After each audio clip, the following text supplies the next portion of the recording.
I got to know Jay through business, hallway conversations, dinners, that sort of thing. And at one point, I convinced him, I don't know how, to come hang out on a beach for a week. Get to it fast. Right here on the Anycast. Make it strong, make it last. Right here on the Anycast. All right, I'm excited to welcome somebody I have known for a extremely long time. At least it feels that way to me. It might feel less for him. And I got to know Jay through business, hallway conversations, dinners, that sort of thing. And at one point, I convinced him, I don't know how, to come hang out on a beach for a week and with his wife Brenda, and they did. And you know, I love Jay to death. I wish I had seen him more in the last few years. And he's also had probably three of what I think might have been the coolest jobs in the world. There might be a fourth. We'll get to that. But in any way, I would like to introduce somebody who's absolute honor to call a friend, but the man, the myth, the legend, Mr. Jay Adelson. How the hell are you? Oh, why, thank you very much for having me, Matt. This is truly, it's not just an honor, it is a pleasure. Ooh. This is really a great thing because I would want to talk to you anyway. There we go. Two birds with one stone. And there it is, you know. It's true, we have known each other for a long time. I think that it's impossible for me to remember the first time that we met. Yep. But I can tell you it was long enough ago that I feel a little uncomfortable counting the number because it just sort of raises the obvious conclusion. Yes.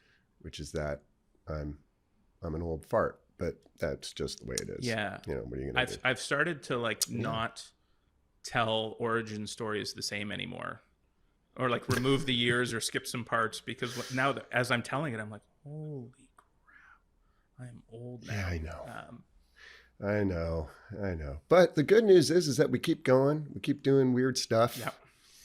You know, I have been doing weird stuff, and you have too, for a long time. Although I am impressed, you have stuck to the same weird stuff for quite a while now. 20 years in October. That is wonderful. Yes. Congratulations. Definitely on that. never the plan. But yeah, you know, but when things work, they work, man.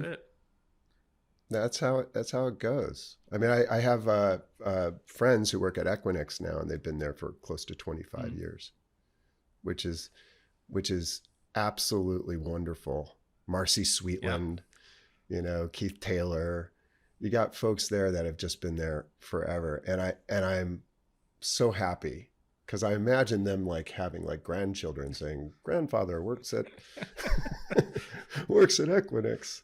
The great giver. Well, that might make you feel differently than just counting our years then. Indeed. Yes. Well, yeah, quarter century old. Right, exactly. Yeah. So that leads us to, I mean, I have my own version of your origin story, which might be more exciting than yours, but in your own words, who are you? How'd you get here? Right. Well, I mean, I'm a Michigan kid. I grew up outside of Detroit. And when I was about 3 years old, my mother asked me what I was watching on television, which was Batman 66, by the way, just for the record. And I answered green because I couldn't see. And so from age 3 until about 14, I had those corrective 1970s thick, you know, you could barely see one eye through it kind of glasses, and the worst haircut of all time. And I think that kind of defined me. You know, I was like, well, if I'm going to go nerd, I'm going to really go. Yeah, if you're going to go in, right? You might as well go all in. I'm going to go all in. And then, you know, I won the Michigan Student Film Festival when I was 9 years old. Little known fact that has only been told on this podcast, for a Super 8 film called The Invisible Man that I made with Brad Hampton. And I was like, oh, I'm going to be a filmmaker. I'm going to make horror films. I was really into horror films. And somehow got involved in radio and TV. I went to a fancy Dead Poet Society, private school place called Cranbrook that actually had a film program. And so I got to do that and run a radio station. And I ended up going to college for computer science at Boston University. I lasted 2 weeks before I dropped out and became a film major with a computer science minor or concentration, I think they called it back then. Fast forward 2022. I've been building tech companies now for 30 years. Most of them complete swings at bat, miss, whiffs, market timing, some of them bad products, some of them bad services. Tried a bunch of stuff. The thing that kind of links them all together probably is I have this love of communications and crowdsourced, interaction and interconnection. I think the one I'm most known for is probably Equinix, which for your viewers, it's a very large data center company. Let's assume that the only people who are ever going to watch you and I on a podcast know what Equinix is. Well, okay. Well, so Equinix is around. It's been around for a while, but I was only at Equinix, I think, for 6 or 7 years. And then I went on to found other things. From the radio film thing, I started this company, Revision 3, which was really, it predated YouTube. So it was really the first internet television network. We made our own shows, our own content with our own studio. I also started and ran a company called Dig, which was DIGG, a social media company that was all the hotness of like 2006, all the hotness, all at the same time. It was fun and the parties were great. Yes. And then I did a bunch more. Like I did Simple Geo with Joe Stump and Matt Galligan, and I did Opsmatic with Mikhail Bachenko and Jim Stoneham, and I just kept kind of doing this thing, internet infrastructure kind of thing. The truth is, though, is that the real break, like the real thing that changed my perspective was when I tried a venture business with Andy Smith called Center Electric. And we were going to invest in early stage infrastructure businesses. But we had all these sort of egalitarian, tree-hugging kind of attitude about how we were going to change venture and eliminate preferred stock. And how'd that go? Well, Mike Volpe, who's one of the founders of Index Ventures, called me a venture communist. Ooh. Do you have that on a bumper sticker or on a shirt or anything? Sounds like a badge of honor. I mean, I've made people millions of dollars. And how am I a communist? I guess, it's possible. But yeah, I don't know. It would be kind of a fun, hoodie to add to my collection, right? Mm-hmm. But I tried that for about 5 years with Andy, and I just realized I don't like raising money. Mm. I say after 30 years of raising money. Better late than never. Better late than never to discover that. It's just, I kind of always, the reason we named Center Electric, which was the venture firm Center Electric, was because my grandfather had started an electric supply company in Detroit. And my dad, who was a school teacher before that, when my grandfather passed, he inherited this supply company that was on 8 Mile Road in Detroit. And there were so many things better about like a little family community business that nobody in Silicon Valley knows anything about local, about long-term relationships with employees, about sort of this sort of, you give a little to the community, they give back to you, they take care of you. It's interesting. And I really just felt like, with venture, I wanted to see if there was something, not small, but if we could introduce some of those concepts. And what I realized is that the investors kind of make it impossible because their expectations are based on a model that they're not really interested in changing. And the best performing businesses are the ones that are so enormous that they grow bigger than the founder can even withstand. That's a model that just didn't sound like emotionally would be as fun.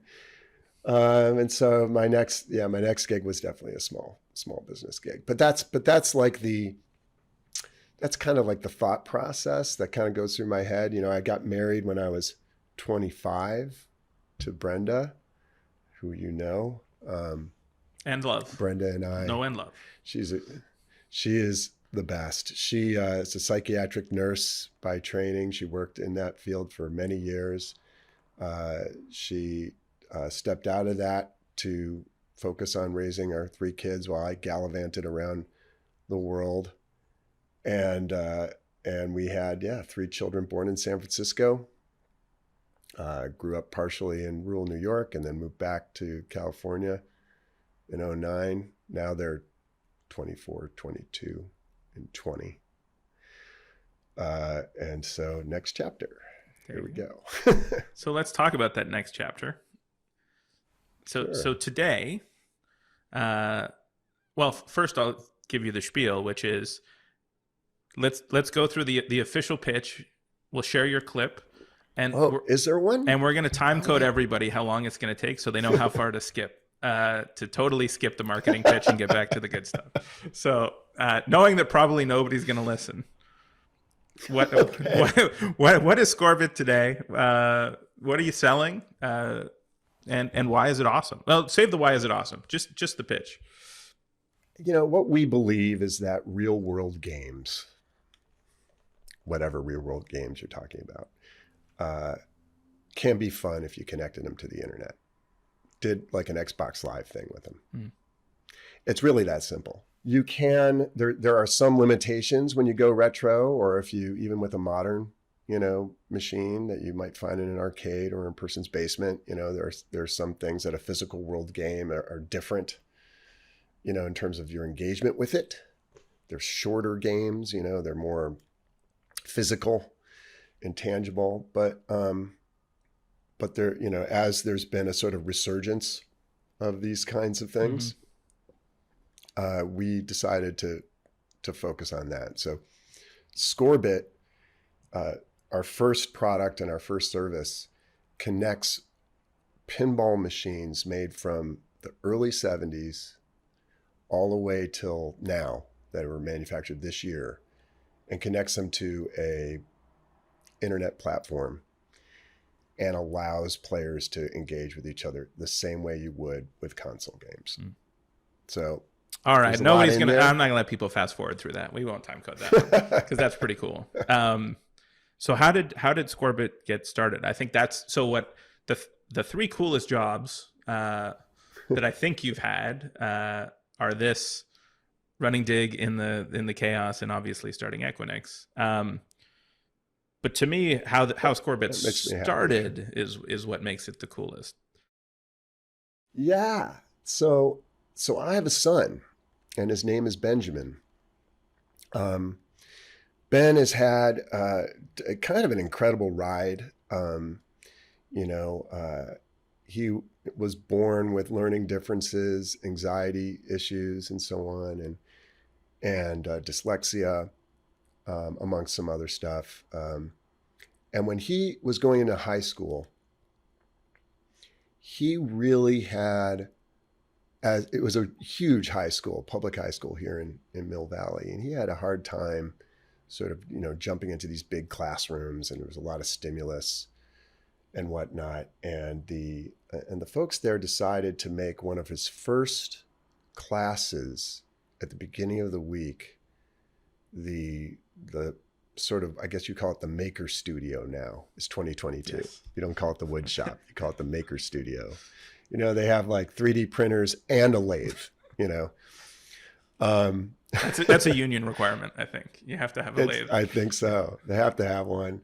And he was really into it. And that doesn't surprise me. He always had a lot of talent with that kind of stuff. And my wife, Brenda, says to me, cause I'm one of the nerdy dads, right? He's getting a little too old for you to play Dungeons and Dragons with him. Maybe instead of throwing the ball around, cause you're not going to do that, you might do a project with him. You seem to like this pinball thing. You've been sort of playing around at friends.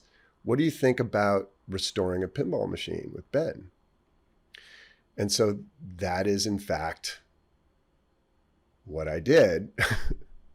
From scratch, we took apart a machine and we basically went from scratch, sanded it down, removed all the parts, removed the play field, set up a corner of like our garage where we would like take it apart. And we didn't know what we were doing. Sure. We had no idea. Thank goodness for YouTube and online communities like Pinside and whatnot. We started to really understand sort of how it all kind of came together. Now, in parallel to this happening, I got two buddies of mine, Ron Richards, who ran marketing for me at Revision 3, and Brian O'Neill, who I knew from the development group at Dig and later Circa and some other companies that, he got involved with. And we've always known each other for a long, long time. And they're super into pinball. And I would go to the video game expos from time to time because I'm like an 80s kid. Yeah. But I never went to one in California. And they said, Jay, you should come to this one in Santa Clara. It's called California Extreme. And you're going to love it because it's got all the video games you want. And we know that you kind of like pinball, and there's some pinball. So I go there. It's like all pinball. There's every pinball machine on earth. And there's a huge tournament going on.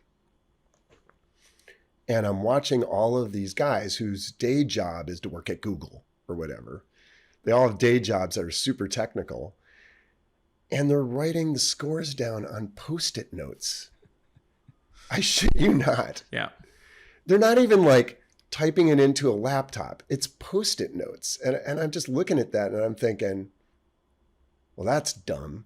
And Ron and Brian had been working with me on another project that was kind of, parallel around high score keeping, some kind of internet app or something. And then it sort of all gelled together.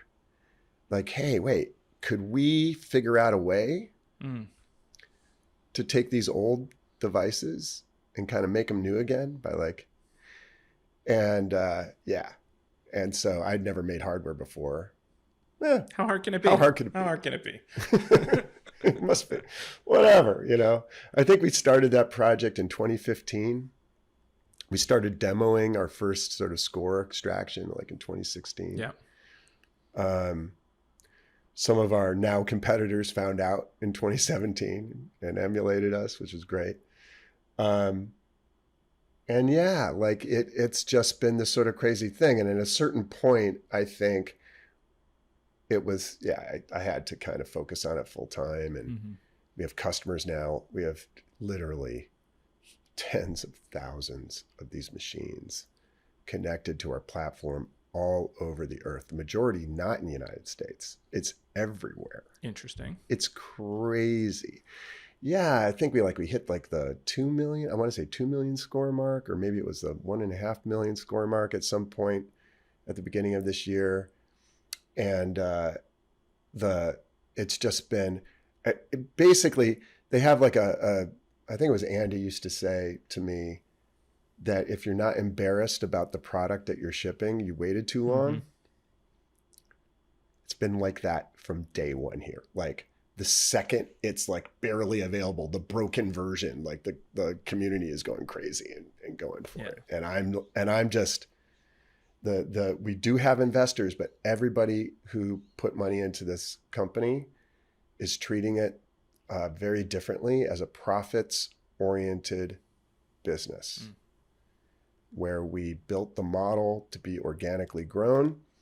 We decided that we would focus on an actual business model, build an app, hire contractors, hire employees, bring experts in, but do it a totally different way. And it is the most fun I've ever had building a business. Well, so going back to your origin story, is this the local electric company? Like, is this the thing you were striving for on the venture side? Yeah, I think the lesson I learned on the venture side was an important sort of higher level lesson, which was that I always knew that the money affected the outcome because the nature of the money and the model behind it and the LPs that invest in a venture fund are going to impact this. Like if you ever talk to Mark Andreessen and Ben Horowitz and Andreessen Horowitz, they would say to you, we only invest in something that have these insane sort of, extreme outcomes that tend to be consumer internet because those are the only things that are that big, right? And that's not wrong. That's not evil. Mm-hmm. That's not an incorrect thing to do or a corrupt thing to do. But as an entrepreneur, you've got to understand that because it's going to impact sort of what you do, right? Yep. That was sort of the lesson. And then the local part is, well, Ben has been helping me build my business. My son actually was involved. And Ron and Brian, who are my co-founders, know that this is something that, it's not the speed and the focus. We give a lot of our product away. We are very community oriented, the tournaments and the expos and the meetups. These are local mom and pop shops that have arcades and bars. Sure. And local operators who have like 100 machines in New York City, that they go and they open up the coin door and they pour it out into a bag. Like those are the people we deal with every day. Yes, we're a SaaS company sure. also. And we have these like bizarre scale challenges that no one in pinball knows what that means. But it has been so much fun to make work and talk to the customers again, like I did in the early 90s, working at Netcom, slinging ISP T1s, talking to the customers every day. And then the end result of succeeding with a customer support call is that some dude in the UK and his kid are spending the weekend playing a game. Right? Yeah. It's the best. And so it's the community stuff. In terms of the financial opportunity, it's as big as we want it to be. Sure. It could be huge. We just want to like kind of sink our teeth into the core of this product and get it rocking. Yeah. And then we can talk about other things. So for those who might not know about pinball, let's talk about the community. Sure. So, as rabid internet frothy communities go, where does pinball rank in your estimation? Well, pinball's really kind of an unusual community. Obviously, because it's retro, it tends to skew older. Like when I jumped in 2014, I would say probably more than half of the users and players that were in the communities I knew. We're talking about single-digit millions of people around the world who tended to be over 50 back then. And then this whole brewcade, hipster, Toronto, Detroit, Austin, Portland, Seattle. Seattle had, I think I last checked, 48 pinball venues, public pinball venues now. Wow. It's like it became kind of cool to have something physical. And the manufacturers who make new games, dude, these games are insane. Yeah. There's a company called Jersey Jack. They're like the luxury pinball company. They make the baddest. I mean, they're a little bit more expensive, but they are the best. I mean, they're so beautiful. And in middle of the pandemic, they released, I'm not kidding, Guns N' Roses' new machine. Like Guns N' Roses all play pinball. Like Slash is a huge pinball player, right? So he co-designed with Eric Munier and the folks at Jersey Jack this pinball machine. And the goal was to make it seem like you were going to a rock concert, which is actually what they achieved. So the game starts an hour and 10 minutes after it turns on. Is this a Triumph concert? No, it is a really well organized, immersive experience. It takes you in enough, but it's not like too easy. The AV system is absurd. And it's one of the best selling pinball machines now in terms of product launches of all time. And it's just a different experience. Now, for those who haven't played pinball, your first experience with it might have been a little slower, a few bells ringing, score wheels turning kind of thing. But like behind me right now, I've got like 1980s, 1970s, 1990s. And then over here in the corner, I have Stern made a game in 2016, I think for the 50th anniversary of Batman 66 television show. The one that I couldn't see because I could only see green. So there's a green pinball machine? It has the Riddler, and the Riddler scenes, I can actually see them now. All the video from the television show, call outs. Actually, they got Adam West and Burt Ward do call outs before Adam West passed away. Wow. And it was like, extra ball said by Batman. I mean, dude, that's really cool, Sure. But the demo. So the community is, it's all over the place. I think that like all of these online communities, you have your trolls and you have your sort of generous, wise people. It's pretty diverse online, shockingly diverse. The tournaments you go to, I see as many women as I see men at the tournaments. I think that there's a whole generation of kids that are playing brand new pinball machines and at home, which, because they're more affordable. And, during the pandemic, when all the bars shut down, everybody started playing them at home.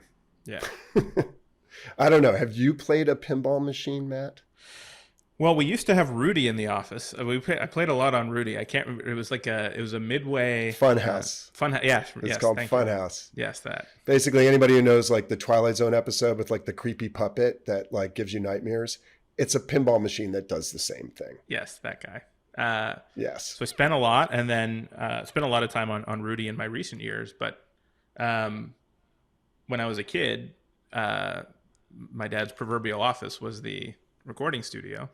And at all times, the best part about going to work was that there was a pinball machine that was free.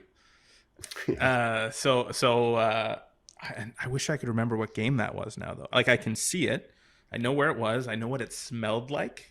Like, as I think about that, the scent comes back to me. The beer sludge mixed with cigarette smoke of 50 years of life, and then pizza. There's some pizza smell, all sort of mixed in. I wish I could remember what. It's literally at the metal bar at the top of the front of the pinball machine. Mm-hmm. They call it the beer seal, the lockdown bar underneath it. Yeah, because people spill beer so much on the top of the pinball machine. Yeah. And when we restored the one right behind me, this pink and white one, it's called Future Spa. It's from 1979. That game was literally beer sludge from 40 years ago. And we sanded it down to the wood. How did that smell? Bondo. Well, it smells beautiful now. Yeah. But it did not smell particularly good. Sanding that down. But yeah, it's a fun game. You should try it. And I would just say to anyone who's like a, hardcore, console gamer and, it's basically the same comparison you would make between an arcade style console game and an immersive one. Right? The expectation is the fun is meant to be had in a shorter duration of time, like 5 minutes. Right. You know, and some of the friction around engagement and comparisons and scorekeeping and unlocking achievements and all that stuff that's in console game, we've now just added to all of those games. Right. So, and for those who don't know, all of those machines behind you from the 70s and the 80s and the 90s, not just the new ones that you're that you've linked together and that you have people uploading scores and all that sort of stuff. Like the Scorbit stuff, you had to make something that worked with how many different technologies were powering pinball. There we go. Here's my Vanna White moment. Yes. So knowing that it was, friends, how hard could it be to build hardware? How hard was it to build hardware? It's really hard. So the first thing I realized, so I had been an IoT venture investor too. So I had talked to CEOs and they had told me at how it is absolutely stupid to build hardware because you can't make money on it. It's incredibly expensive up front, with very little guarantee that it's going to work when you're all done. Like, it's a really difficult iterative process, slow. So if you're used to building software or infrastructure, you have continuous integration. Imagine if you had no continuous integration and couldn't see the results of your work for months at a time, right? So it's hard. And I knew that there's this whole kind of prototyping method that like real makers are into. And so I got to know a lot of folks in that community. One of our first people who worked with us was the senior robotic scientist for NASA's ISS mission, a guy named Dr. Ed Chung. And he was also a huge pinball player. And he wrote an article, mid-2000s, about reverse engineering how to read the display on some of these things. And I love that the article just basically broke it down. So I reached out to him and I said, hey, I would like to do this in a product. And he was like, I'm not sure you really could. You'd really need something like an FPGA, basically, software on a chip that could go fast enough to do the frame processing, particularly for the really old games because of the particular way the MPUs worked and so forth. And I'm like, yeah, so I don't know any better. And and he's like, well, those, I work with them in NASA. They're like $800 a chip. Like, you can't use that. Well, price had come down quite a bit since he had used them. Yeah. And then the question was, well, how do you write code for one of these things? Well, I remember I told you I dropped out of the comp sci program and I took most of the computer science coursework. I just, didn't want to take discrete math and calculus. So I was a film student instead. Mm-hmm. So I went to Friends and I found this incredible guy named Olivier Galliez, who he calls himself a professional reverse engineer. That's what he does for a living. He can put his hand on a machine and close his eyes and say, okay, it's moving at this megahertz. And what we're going to do is we're going to do a logic analysis and decode the signal. Seriously, within a week, we had a prototype FPGA chip and we were decoding signals from old machines. It was so cool. And then I threw him a curveball. I said, I also want to change what's on the display of the machine. He was like, arr. I'm like, yeah, it'd be cool, because if I check in as player one, I want it to say player one on this screen that was made in 1990. Yeah. And so we got these really, really cool guys to help us.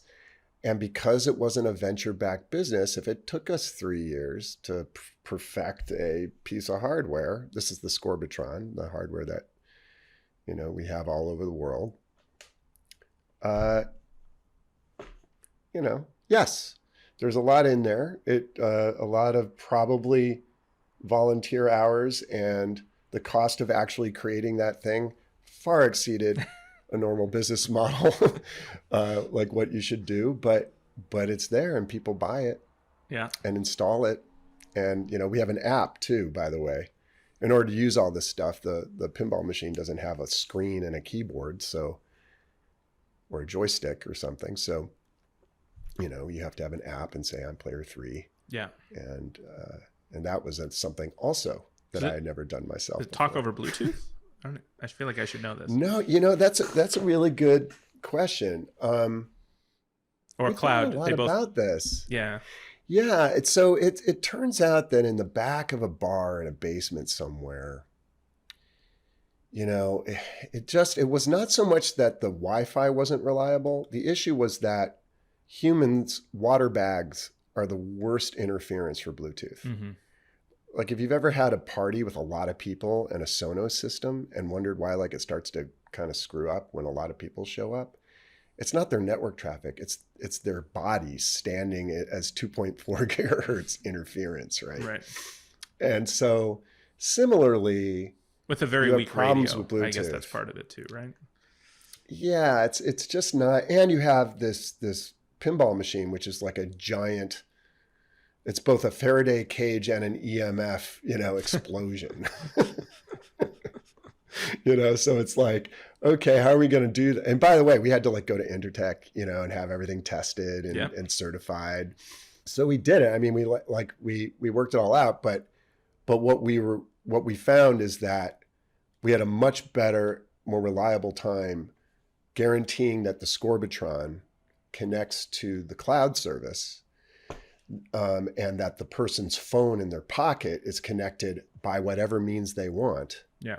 Than trying to connect those two things together in the room. Got it. And the exception being, we do that a little bit when you provision, like when you first are installing something. It's sort of like if you install Alexa or the Google Home, it's like a little wizard, and it takes your Wi-Fi creds and all that. And then the players, they can actually use the app to find pinball and actually discover a place to go play, or challenge someone after they played a game, or unlock an achievement. And they can look at details and leaderboards on a specific pinball machine, or the global leaderboard for that machine. Mm-hmm. And you could see a timeline of their game and when they hit different modes and how they did it. We're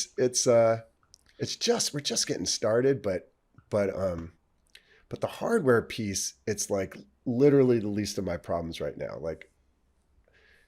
99% of what I spend my time on is, a manufacturer launches a new game, mm-hmm. and rolls it out with a new feature set that from our API. And suddenly I have this new wave of customers coming in and asking me for a feature. And they're like, hey, we would really like to see,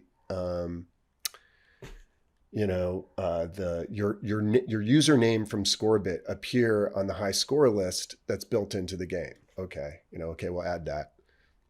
And then the next guy comes on. He's like, well, I want it to automatically save my scores at the end of the game. I don't want to have to choose to. All right, we'll add that. Right. But I guarantee we make more app and feature changes than some of the big companies with their apps do on a weekly basis. So now you're back into the continuous integration world. So we are. I mean, we had a bit of a blip. Because we're a small group of people. I mean, Ron and Brian and I we're doing it all kind of in our spare time. Now I'm full time. And we had a bunch of engineers who were full-time, but they were volunteers. And our primary developers for the app were in Ukraine. Mm. So when the war started and they were no longer available for various reasons, I started learning to code. Go on. Well, okay. I've always known, I learned how to code in assembly, and I think my languages, I first learned assembler and basic and Prolog and C. In college, everyone learned C back then. Should we pause while people Google what those are, or? Oh, you're a dick. Oh, come on. Now I know you code. Yes. You totally code. I do. All right. So I was more of like my entree, like my first telecom job. I got into it through telecom. So I was like the network admin guy that then became really the DevOps guy kind of thing, operations, right? At Netcom. At Netcom, you know, and I learned about network administration and architecture on the job. They didn't teach me that because they taught me how to code in school, but they didn't, you know. But then from that point on, like from 1993 until 2022, I have never had to code because I've always been either a CEO with a VP of engineering who had like, you know, developers, or, you know, somebody would hand me code and say, here's your code. And so I made a decision to try and learn how to do it. And I'm making progress. Yeah. So what are you coding? Yeah. So what are you coding in? I'm coding in a combination of things. I do probably like today was React Native, which is a framework on top of, you know, Java and Node. It's basically a platform that was originally invented by Facebook to allow you to code in one code base, and then it basically translates and compiles it into the necessary Swift, Kotlin, you know, stuff for Android and iOS. Right. And we made that decision in like 2017 and started making an app that way. So, you know, it's, I'm not religious about it. It's just, but that is what I had to learn in order to like add features or fix something. Yeah.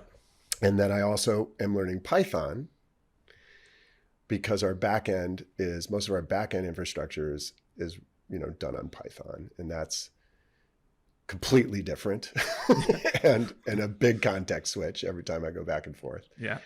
And it's something I should have done a long time ago. You're becoming a full stack engineer.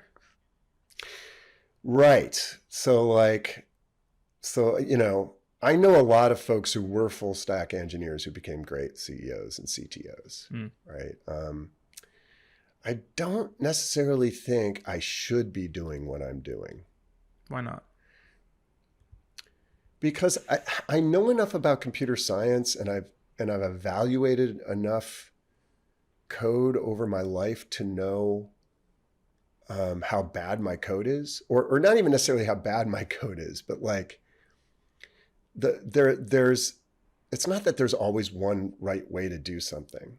It's just that when you have experience in miles, you know, lots of them in a particular environment, you're just going to do things with a more global view on the right way to do it. You know, classic examples like state management in apps, right? That's like the big pain in the ass factor. It's like remembering what's going on in this stack or that stack, and using hooks and so forth. Like all that kind of stuff. When I was a kid, back in my day, you had to code uphill the whole way. We had to code, and we had to use an abacus next to it to know what to put into the register. It is definitely a sort of it's mindfulness of your entire application and your back end, right?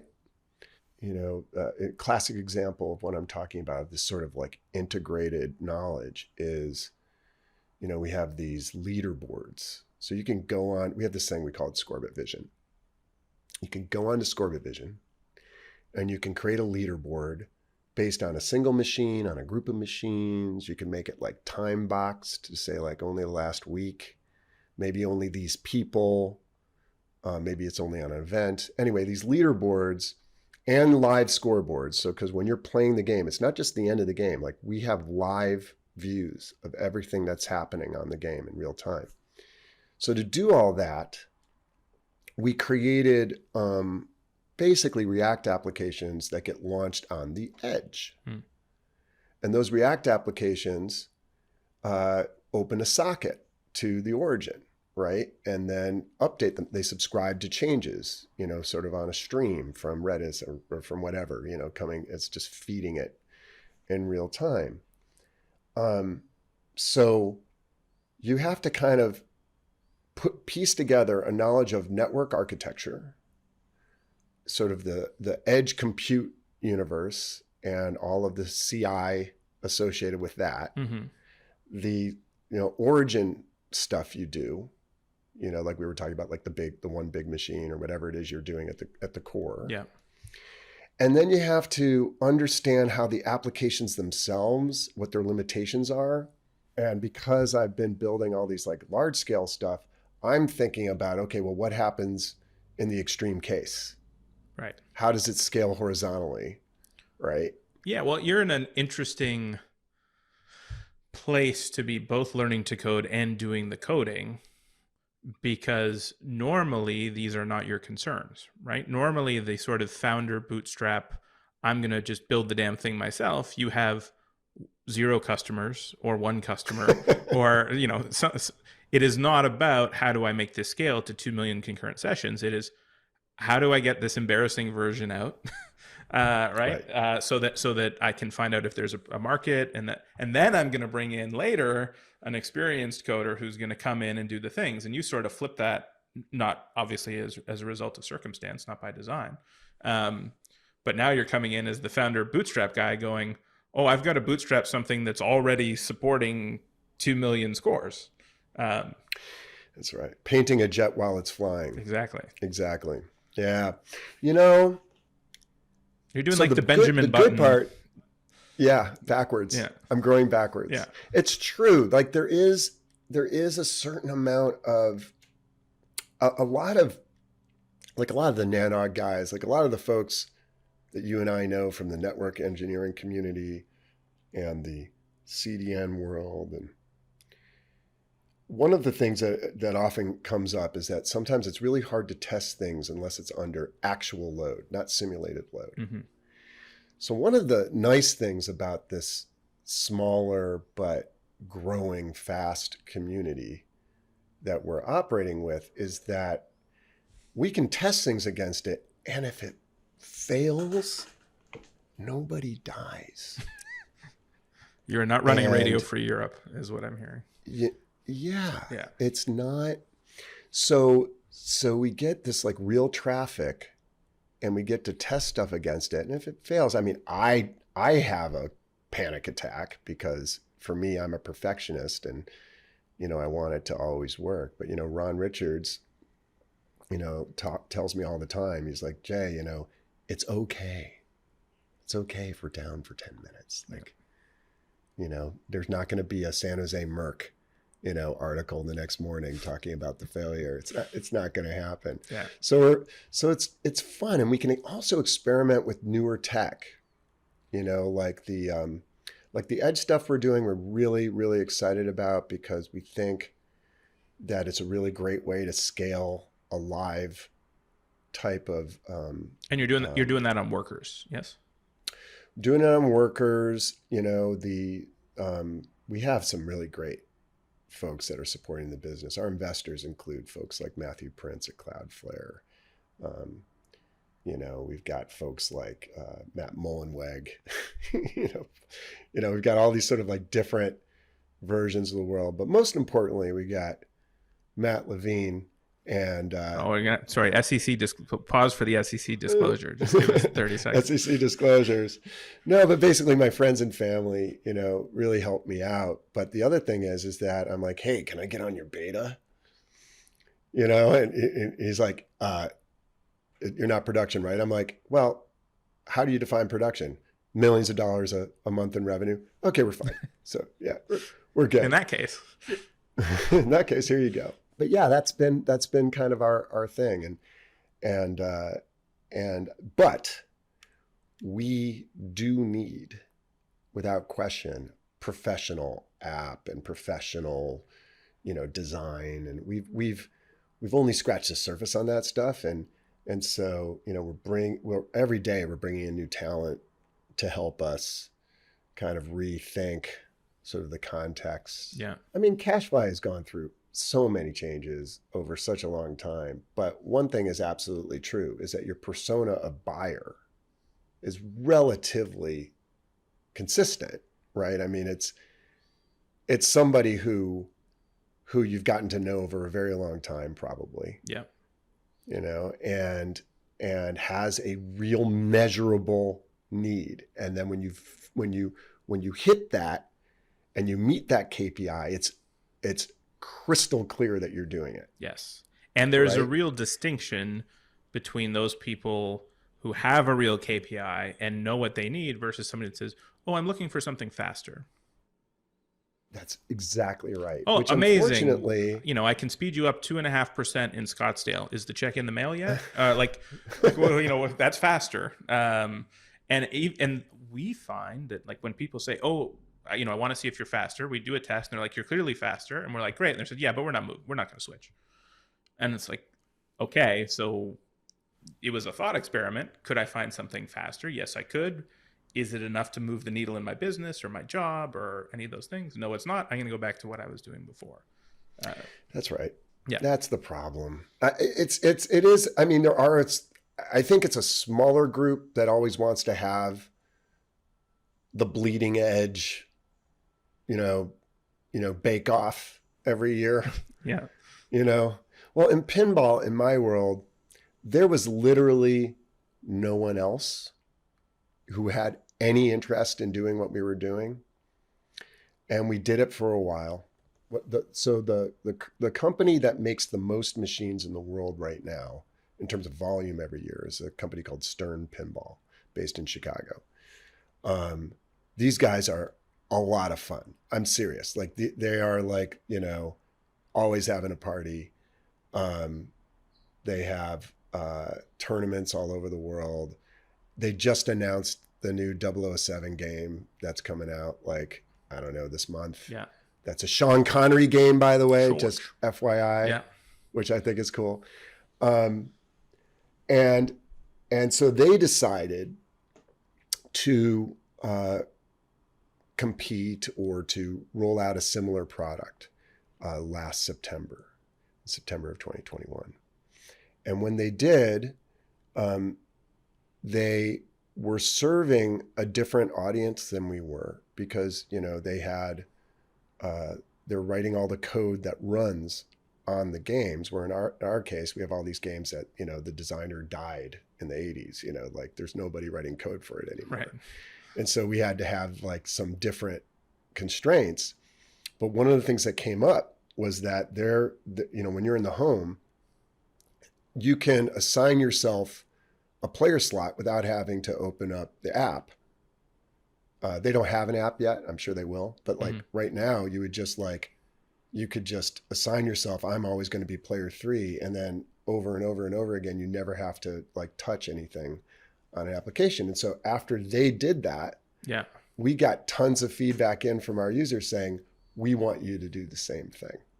Right. Right. And so that competition bake-off sometimes is necessary to kind of, like, drive innovation. Yep. It exhausts me, but it is absolutely necessary. Sure. So, like, But that's the kind of stuff we have to do, you know? it sounds like a lot of A, what's going on, and B, maybe the challenges are related to that whole, you know, you do it a whole lot differently if it was venture. You know, the Benjamin Button thing might have been going the other direction. It's something I think a lot about, because I now have a 20-year-old, you know, lifestyle business, which only in our circle is that a dirty word, is the thing that I've also figured out, right? Like, Yeah. if you don't... That's actually means you've done it right. Yeah, like, I forget the number, but it's something like, you know, 0.03% of businesses globally are funded with venture. That's right. It just so happens that that's our echo chamber. So of those 0.03, 99% are companies that we either interact with or know somebody at, or whatever that is. But, like, I don't look at my landscaper and I'm like, why aren't you trying to build a $10 billion landscaping empire? Like, where are you going? Right? Like, that's exactly it. And that's exactly it. And the analogy I always liked was, like, venture, and you mentioned it earlier, like, I think of venture as rocket fuel. You need it if you're going to the moon. if you put it in your 78 Pinto, it's just going to explode. Yeah, that's right. Like It is. It could be rocket fuel. It could also, in many ways, destroy a really great, even big opportunity due to, because venture isn't just about the total addressable market. It's also about size, or speed to market. So if I raised $5 million of venture, or $10 million of venture, and, you know, I mean, at Equinix, I think we raised $850 million in venture in like the first 3 years that we operated that business. But you don't like raising money. I was traumatized by raising that much money in that short period of time. But that's probably why I don't like raising money. Now that I think about it, was those 3 years. Anyway, so I mean, if I raised $5 or $10 million, I could tell you right now that yes. So it would really depend on where it came from. And, you know, if I was selling 20% or whatever of my company, or 30% of my company to someone, and they said to me, hey, listen, you've now spent 7 years, whatever, building up, you know, doing product market fit. Really now it's just growth capital. And so what we expect from you is to make this is an alignment where what you would do with this money is what we would expect you to do with this money. And then the outcome in the future, you know, would have to be some kind of liquidation, whether it be an IPO or an exit. The only problem I have with any of that at this stage, right, since we're not an early stage company anymore, is the exit part. Because, and they're like, why? You're a millionaire, it'd be great. Because I love doing this. I love it so much. I love these people, and I love the stories. I've had offers for venture capital and I've turned it down because I don't want to be in a position where I'm not doing my job if I don't sell this business, you know, for a massive profit or return, you know, 5 years from now. That's it. Like it's not, you know, I could find a venture partner that I would love to work with every single day, who would be aligned with me in every way. I think it's just this end game thing. Now, there are ways to create that liquidity for a venture investor at a later date, and going public. I mean, I've done that before. You know, I sit on the board of public companies. It's such a hassle. Can you imagine, like, you know, Pinball during the pandemic? Imagine like what it would have been like if all of my customers, you know, my share price would have fallen through the floor. Yeah. You know, if my, you know, bars and restaurants are my primary, right? But I didn't have to worry about that. Right. So it's an interesting alternative. Now, would I change my mind and whatever? I've had some moments of weakness, like when the Ukraine war started and I was like, okay, I have to go learn React Native, but I've got enough revenue coming into the business now. I think I can kind of now finally get to that point where I'm hiring full-time, you know, tech leads and, you know, app developers. I'd love to get a graphic designer. You don't want to have to be the graphic guy too? You guys, I'm proud of the app. Yeah. For what it does. And it's incredible at what it does. I mean, there is no other app that can do what it does. Yeah. But I'm also, having seen great UI UX from like experts over, you know, I'm also a little embarrassed. Which is back to what we said. Somebody recently told me, if you're not embarrassed by what you ship. It's true. But I have a backlog, you know, of 100 features. Sure.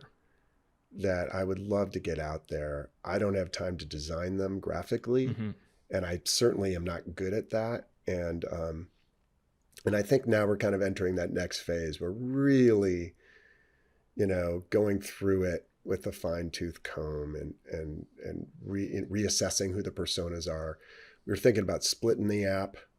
We have an app so we have features designed for the owner of the machine to manage that relationship, and we have features designed to the players of the machine. Right. And they're both in one app. And maybe we split it, that kind of thing. Yeah. But, I'm new at this. This is fun. It's like I'm a kid again. There you go. So that takes me to something I wanted to ask you about, because I'm not even going to front load the question at all. So are you good at hiring, and why or why not? Oh man, that's a really good question. So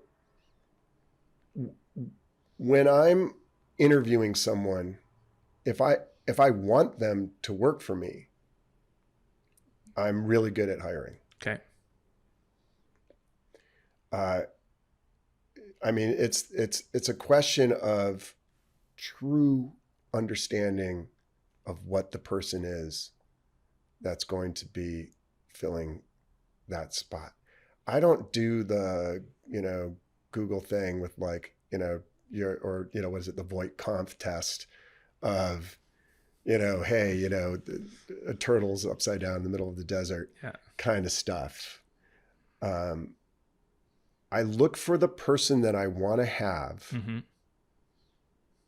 culturally and skills wise, and I go for that person. And if the person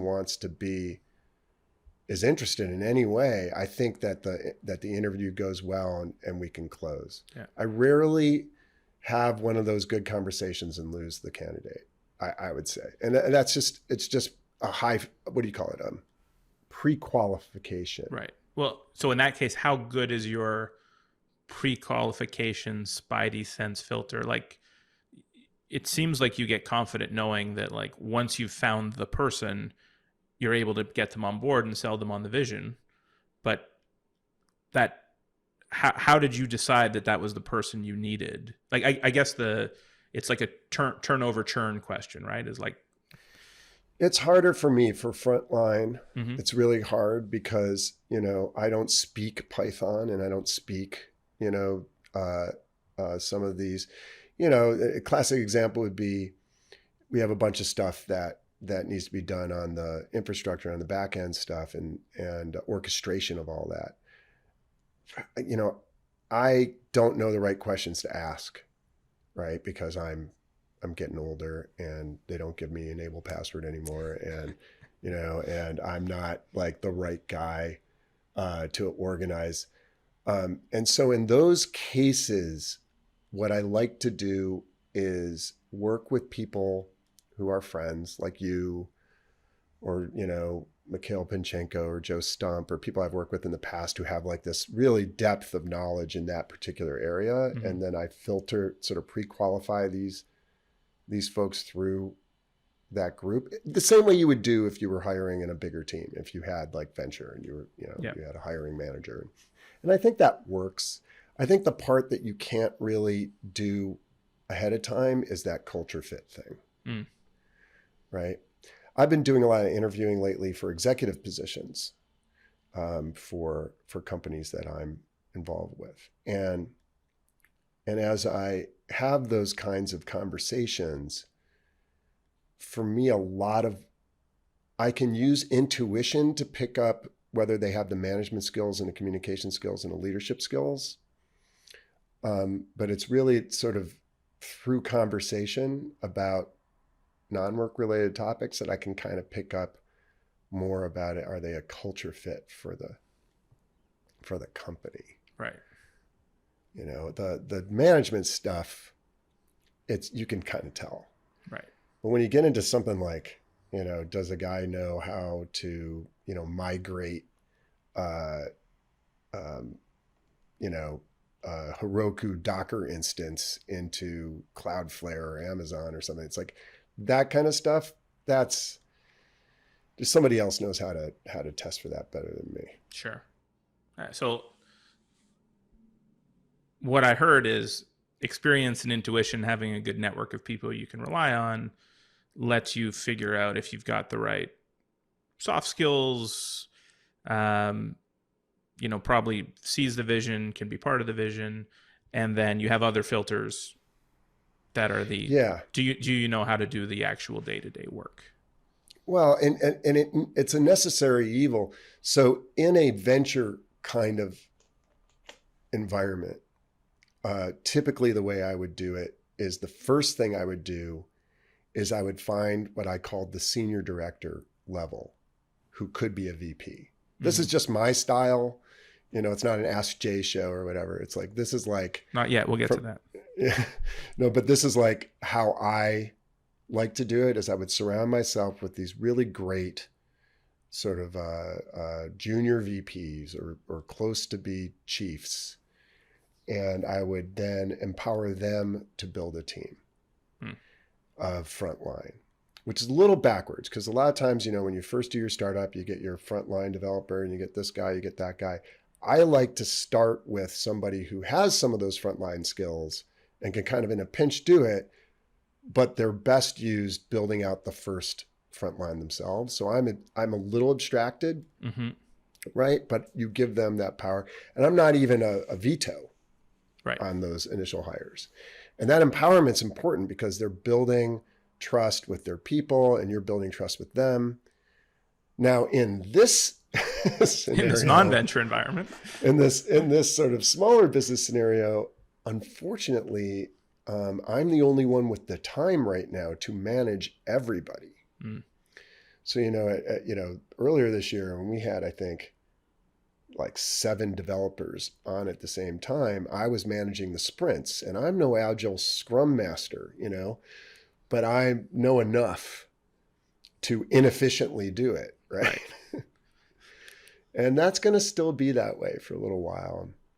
It does kind of remind you, but when you got to hire for those folks, that's a challenge. And I can't just like find a great, CTO and say, go, Sure. It would be nice. It would be a luxury, and I'm ready for it, but I have to walk before I can run. Okay. All right. Let's take a pause right now. I want to go to the mailbag for a minute. Mailbag. Mailbag.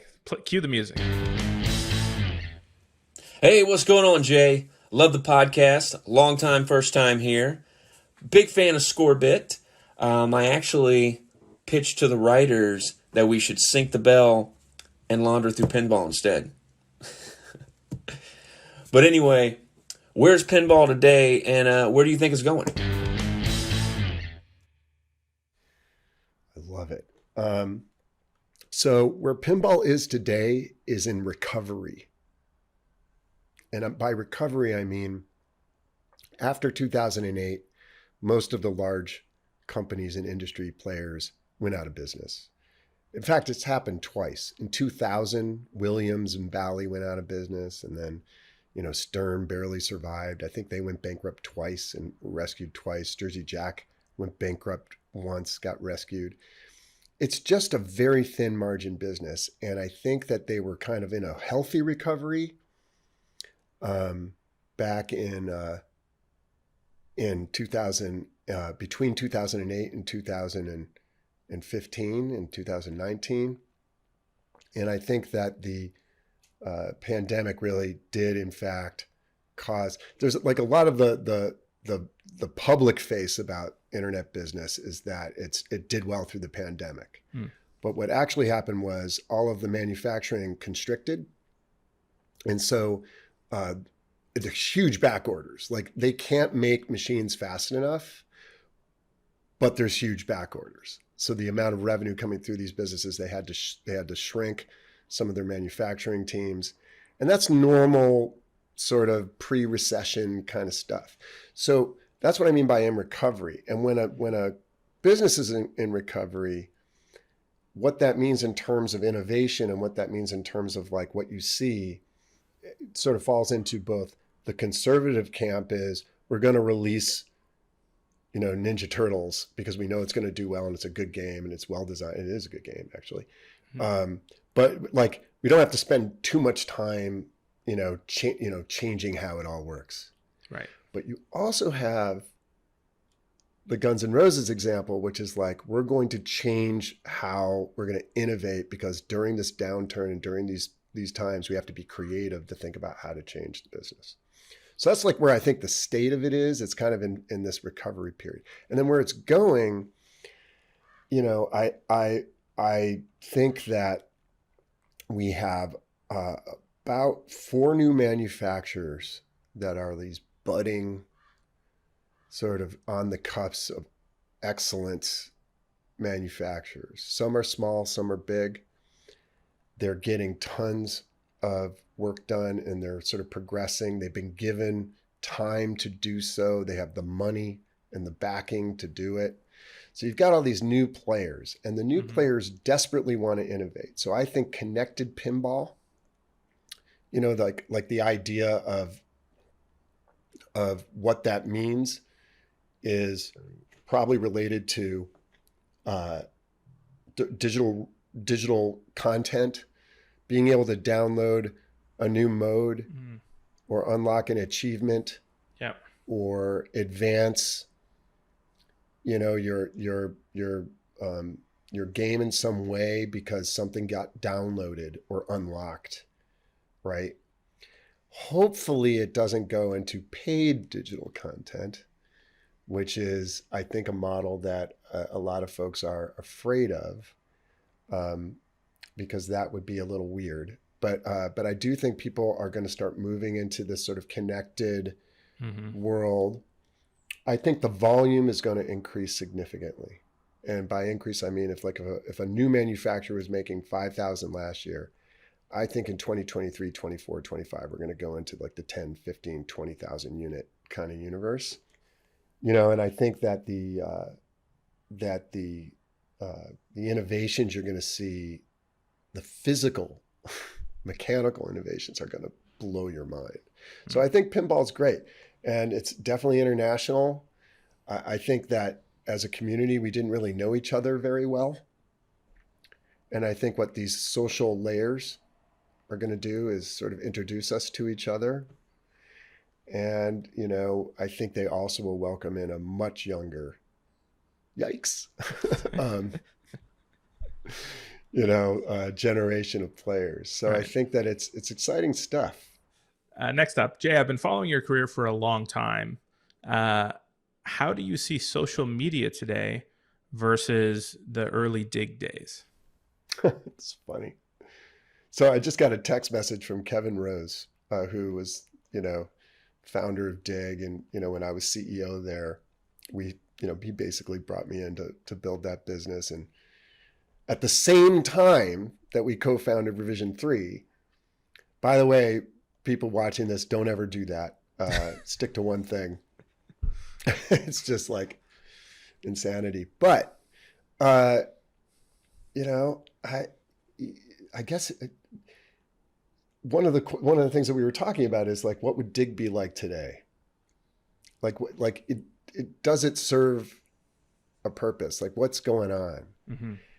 And I think that, if you look at Reddit, which is obviously, I think, kind of what took the place of Dig after Dig's demise. And if you look at, TikTok and the various forms of media distribution, what you see is a different problem. The problem is not discovery. The problem is not finding interesting stuff. The problem is discovery and finding interesting stuff. Because we can't distinguish in what we loosely call social media between what is real and what is misinformation. And that problem ruins all of the opportunities and innovations that could exist using social media. And so until we figure out how the problem is, social media is the fragmentation and the usefulness of it to the majority of the public is in jeopardy until we can reestablish trust between consumers of media and creators of media. I don't have the answer on how to reestablish that trust. But there's a lot of smart people working on this problem. And I think that the next gen of social media is going to be very reactive to how that works. You know, the classic example would be a company like Credder, or browsers like Tempest or Brave that are these sort of, they're tools and they're platforms to create more trust and signal around trust. So I definitely think, I mean, obviously, you know, and I have, you know, Gen Z children who, you know, consume it all, and they are very skeptical. You know, they just don't trust anything they see anymore. And so I unfortunately, like, the real wonderful qualities of what social media could be, I think is somewhat hampered or hobbled until we address that. Is that too dark? No, I don't know if it's dark. It sounds accurate to me. But that takes the last part there takes me to question: is there any TikTok videos of Jay dancing on TikTok or anything with the kids? Or you know, my kids have never posted to TikTok, which I honestly think, which is not from us. It's okay. So it's kind of interesting. So I have a 24, a 22, and a 20-year-old. My 24-year-old certainly, you know, is an expert at consuming all the new forms of media. She certainly uses TikTok. She uses Snap. You know, her friends communicate and, you know, using all these tools. But they also were the first generation to know about internet fingerprinting, about the permanence of videos and privacy. You know, and they might post something, you know, once in a while, harmless, but generally speaking, I wouldn't be shocked if Rowan, my daughter, said she never posted it on anything. And then you have Ben, my son, who's technical. He liked to do all this stuff with the app. He consumes so much history. He loves watching history lectures on YouTube. That's my son, like from age 14. So he knows a lot of stuff that he's consumed that way. Never had a social media account to this day. Has no interest. A lot of his friends have no interest. Yeah. Is that interesting? That's very interesting. Facebook account. Nothing. Rowan had a Facebook account for 5 seconds when she turned 14, and then never went on again. Yeah. And my youngest daughter, Maxine, has really a different,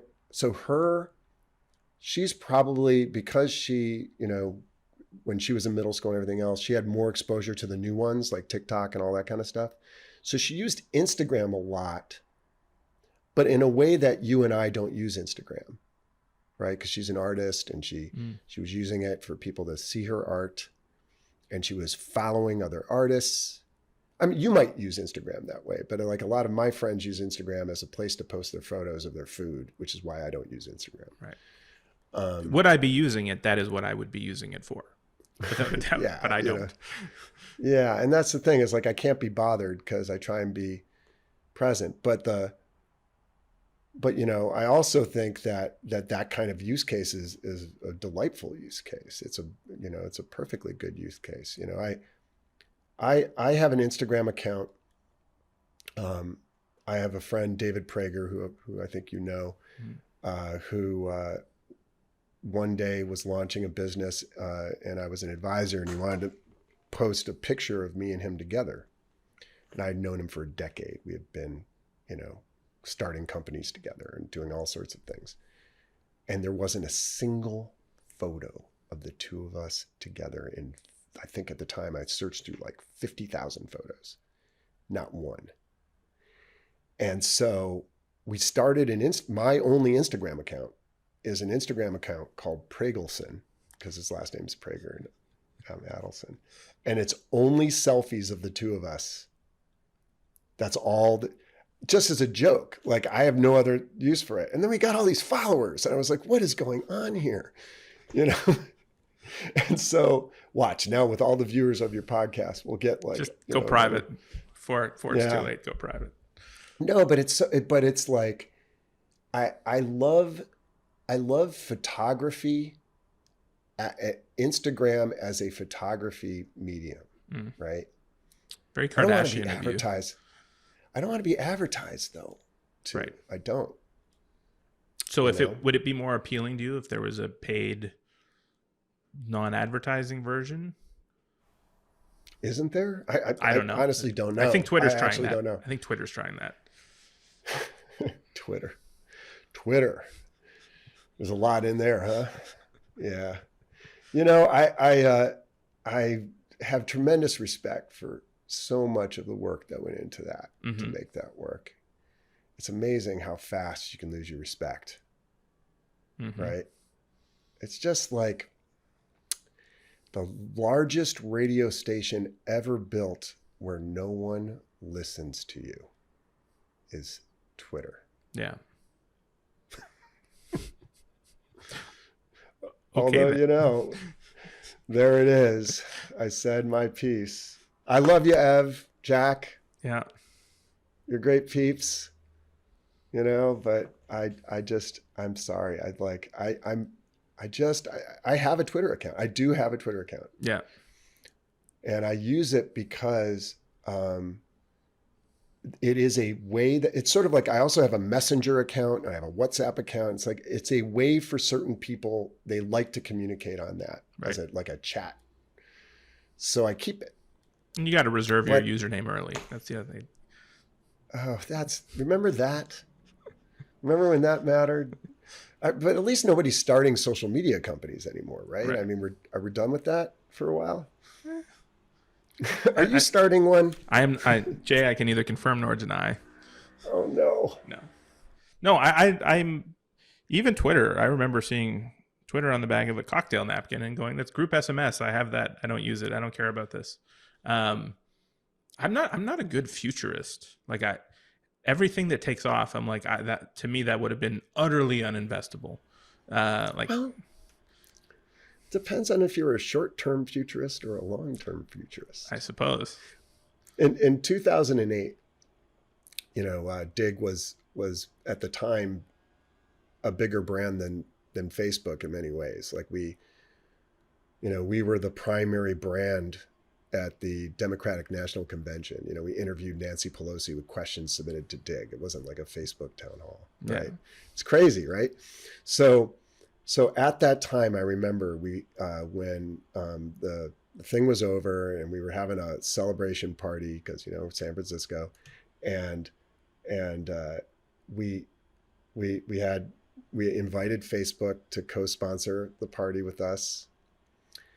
And we got the call from Twitter, "Hey, can we join in too and be part of your party?"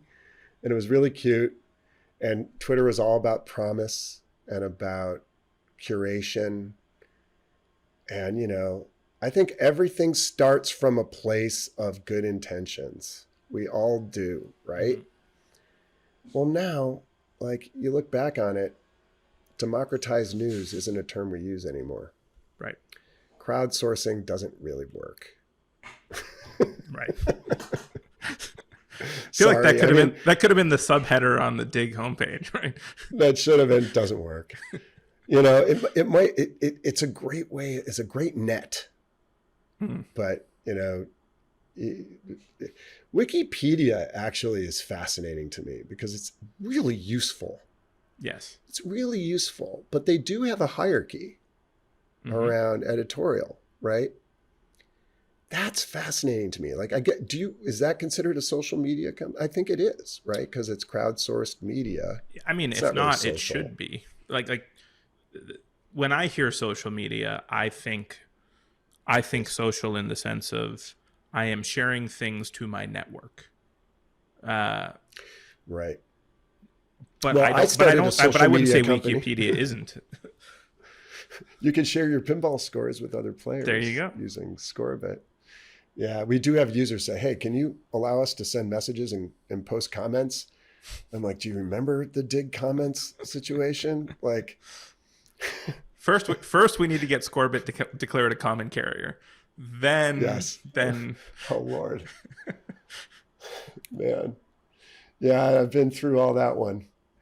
Yeah, I got to tell you, though, I still do, believe it or not, I do enjoy talking to people working in social media. I love the conversation it creates. Mm-hmm.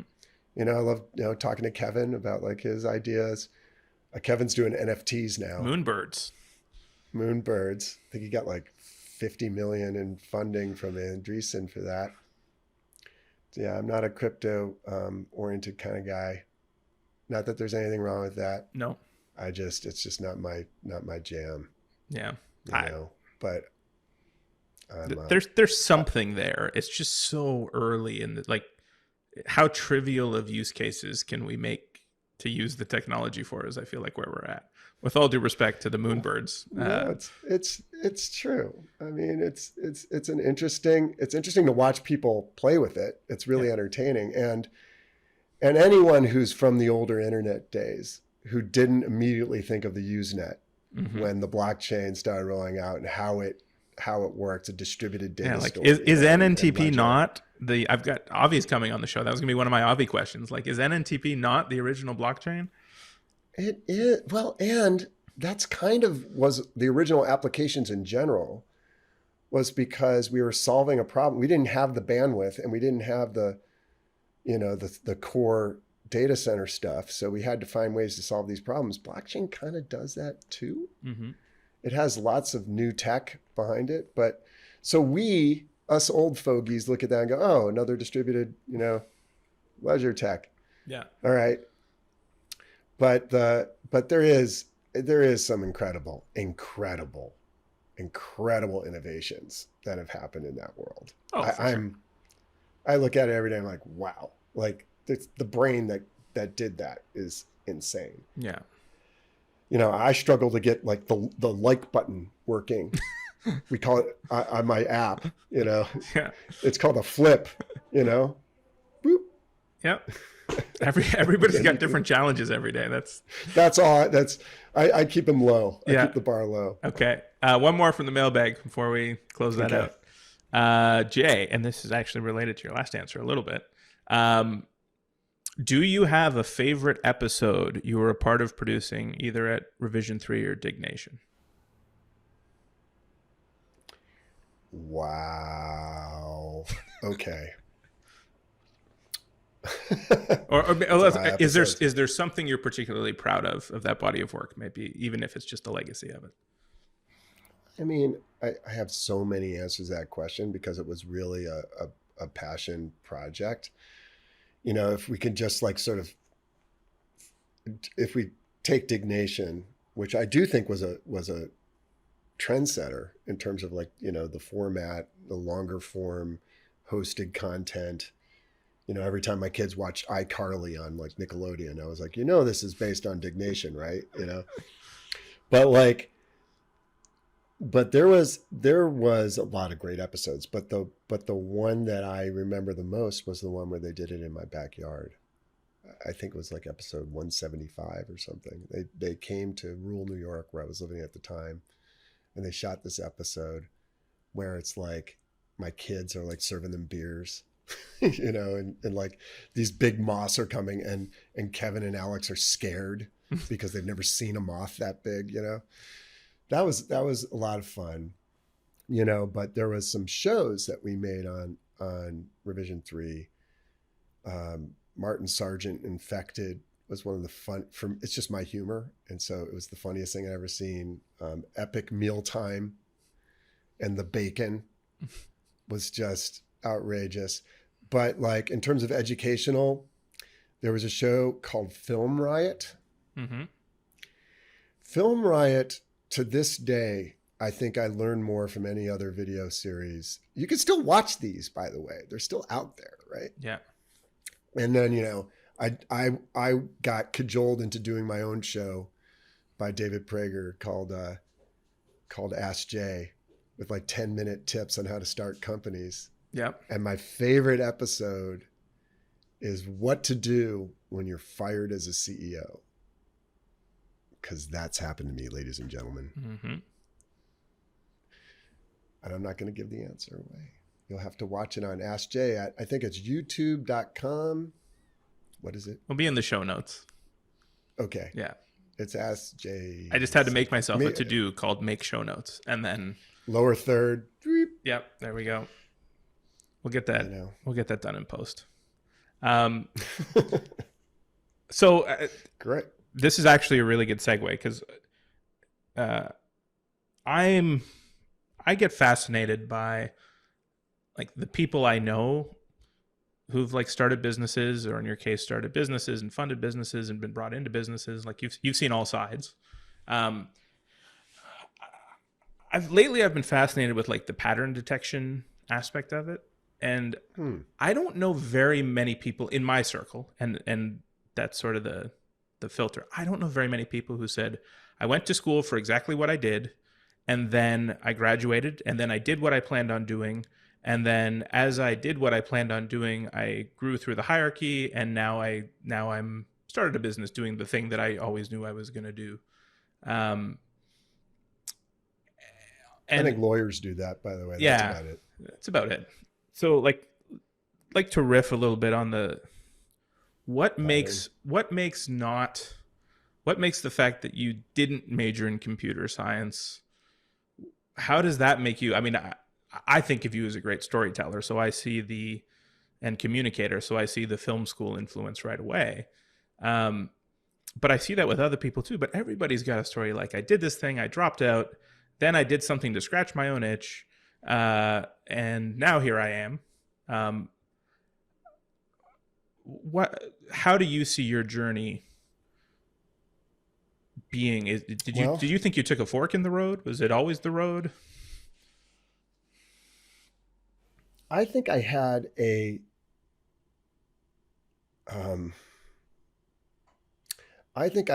anxiety problem. I know this is kind of a weird thing to say, so I'm just going to roll with it. I like weird things. I gave that commencement speech for Boston University many years ago. I think it was 2012. And I really wanted it to come from a place of honesty. And so I like really dug in, because the question that I was being asked by the dean of the school was like, well, similar question, like it seems like things have worked out and you've been able to do this, and yet you had this sort of paradox of you went to film school and worked in tech. Like how is that a thing? And what I realized was a lot of what I guess holds us back from trying something is fear of failure and consequences, right? And part of the reason why we act that way and we move to safety and we worry is because of our upbringing and grades and being measured and the system that we're introduced to. And so you constantly have this voice in your head telling you you can't. And I don't think there's anybody in the world that to some extent doesn't face that voice all the time.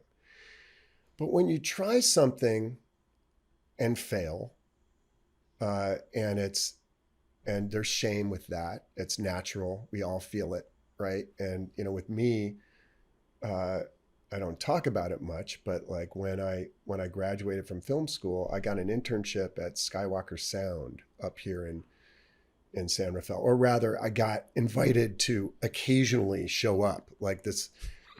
I moved out here and the guy who ran the group there would say, just call me every Monday, and nope, nothing this week. Right. Meanwhile, my rent is, $700 a month, and I'm dying, right? And so, I came out here. I thought I had a lot of insecurity around, could I make it and all that. I started that way, and it was being reinforced because I wasn't able to actually pay my rent with what I was able to make from places like that and Saul's Ants and so forth. And so the problem with all of that is that if you don't fail, and I would call that failing, right? Mm-hmm. And then have that to look back on and say, it's okay. No one died. You're actually okay. I sold everything. Like at the end of a year or so, I sold everything I owned. I think I kept a bed and one wardrobe box of shirts, mm-hmm. all dress shirts, because back then, you go to work, you wear a dress shirt. And I went on one of those $5 a day, 8-month trips to Southeast Asia, classic story, whatever. Scared out of my mind, didn't know why I was doing that. But I couldn't pay the rent back home. And this was a solution of sorts. Mm-hmm. And then when I got back, buddies of mine who knew I was really into telecom and had been, comp sci mine or whatever, who were living out here in California, invited me to join them at a startup. And I probably wouldn't have been as bold in that company or as ambitious or willing to take risks if I hadn't had that failure before. Mm-hmm. Do you see? So it's we're always going to be insecure. I'm insecure about what I'm doing right now. We always have the voice telling us that. Yeah. It's constant and repeats itself. But once you have a failure and everything's okay, that's like exposure therapy in anxiety terms. And you then can take that. Yeah. Right. And say, all right.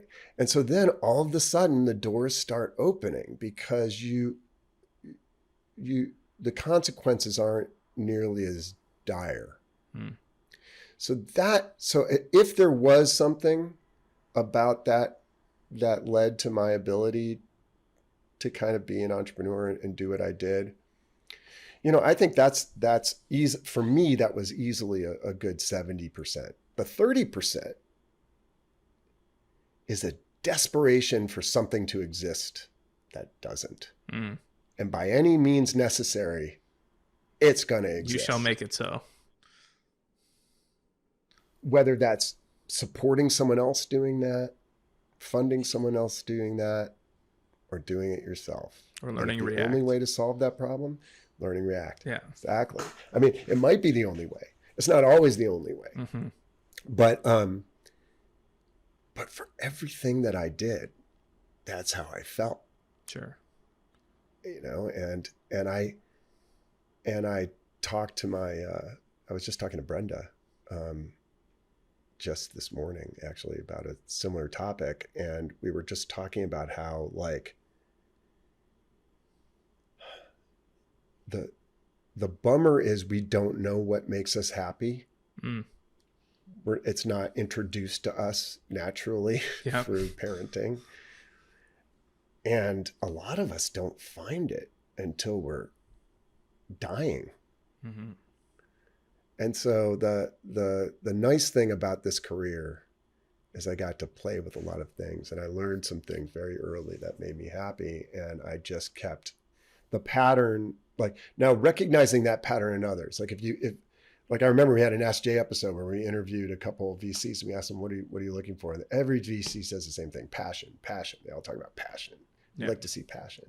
And the reason they all said that is because that is the pattern that they can recognize. Mm. The other pattern that they can recognize is this entrepreneur is 23 years old, has no idea how to operate a business. Right. There's the other pattern, right? Which is always true, and they invest anyway, right? You said something, I think the thing I wish more people could internalize is something that you said too, which is, by any outside measure, people would say you've been a phenomenally successful entrepreneur. I would guess Maybe not. with outside people, and I would guess without trying to put words in your mouth, that you have probably at most things failed way more often than you have succeeded. I know that's true of me, but we have this as humans. We have the tendency to compare our insides to everybody else's exterior. And it goes back to that social media conversation a little bit too, right? Which is like you're just going, I feel all these things inside me, but look at these 140 characters that person posted or whatever it is. Why am I not as good as that?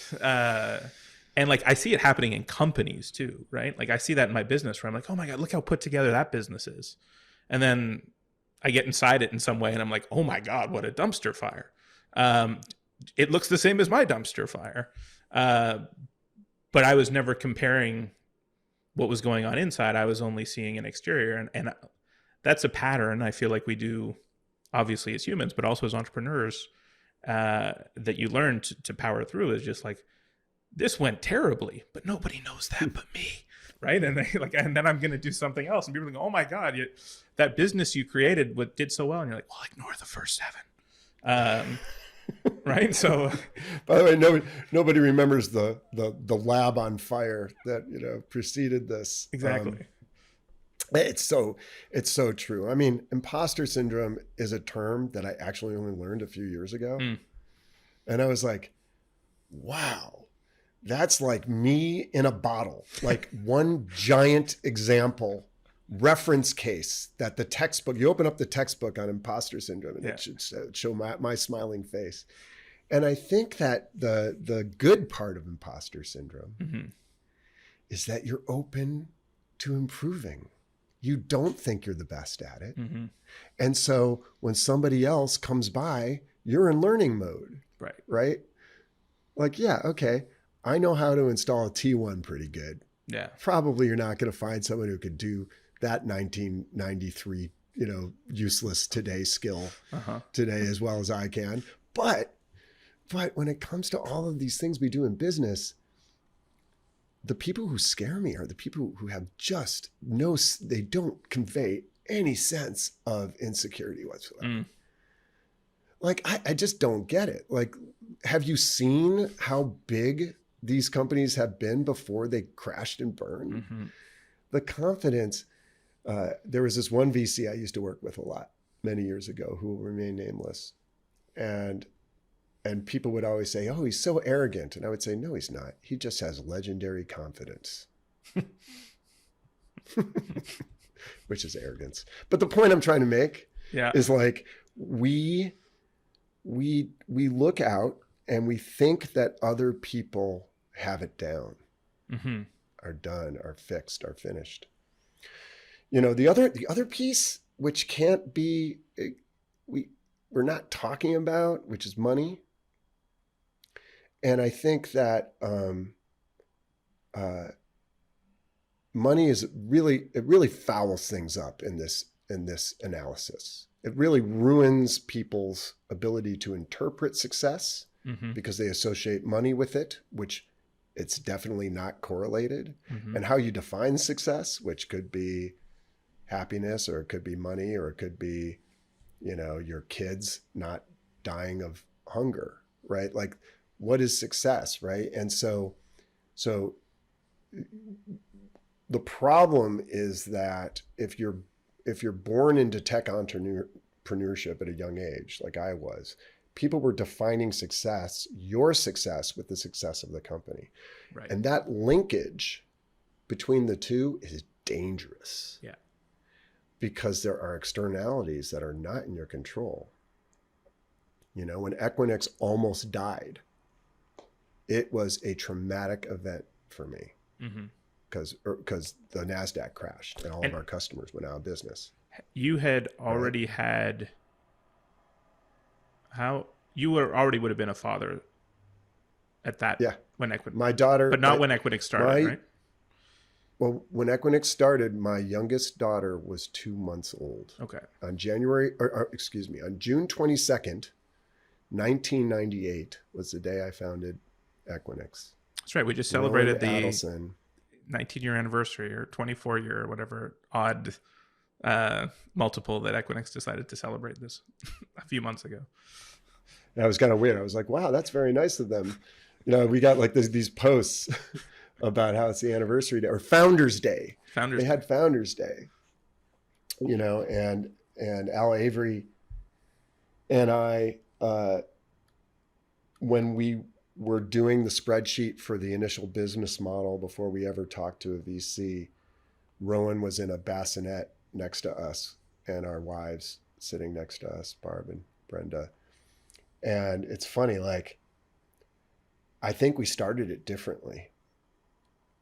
I think we did. I think we did different things than our advisors told us to do about sort of building, probably more of a 9-to-5 kind of early atmosphere, because we wanted to attract people with families, and we had families, and stuff like that. Yeah.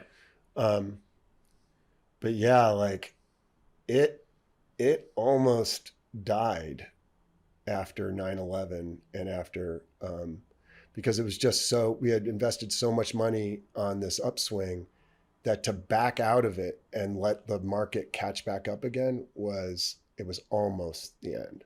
But we muscled through it.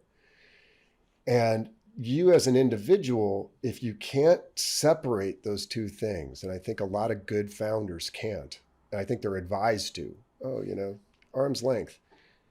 The best founders can't do that. They'll lie and say they can to their VCs, but they can't. It's totally personal. For sure. Well, I mean, why else are they doing it? I mean, that's not, I think that's maybe it's just a human being thing, but it's definitely a high performer thing. Right? Like to say that to go for a callback, that Slash wasn't invested in the success of Guns N' Roses and how the band went also, was how well he did as a songwriter or whatever, or, an athlete is tied to what they produce in their career. To me, it makes 100% sense. Like, I don't think an athlete goes home and goes, well, the good news is that's not who I am. Well, there was a famous social media company. I'm not going to throw anybody under the bus right now because it's not fair. But there was a famous social media company that I was not running. Yep. The guy who ran it was very, very large. And the guy who ran it was completely data driven and drove people to the brink of like psychotic break. Like he would push people. You'd be expected to work till midnight. He didn't like the Family Guy to come work for him. He wanted, the hung, and the numbers were great. And the company goes public, and due to externalities, the stock price drops and everyone quits because it sucked so bad. Because the only reason they were doing it was for the money, right? For the stock, right? They certainly weren't doing for the culture, which was this culture of hell, right? These stories exist all through Silicon Valley.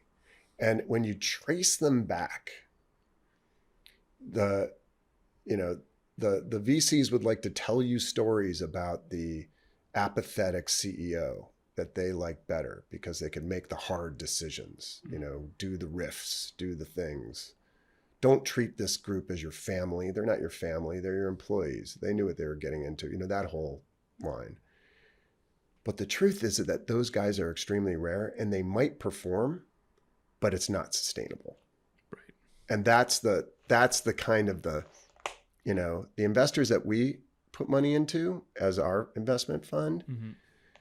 Well, it was a longer term play, but they all did very, very well. Their businesses did very, very well. And they were not those kinds of CEOs. Right. And I think that's the kind of like, the question out there is that mythos continuing to be propagated?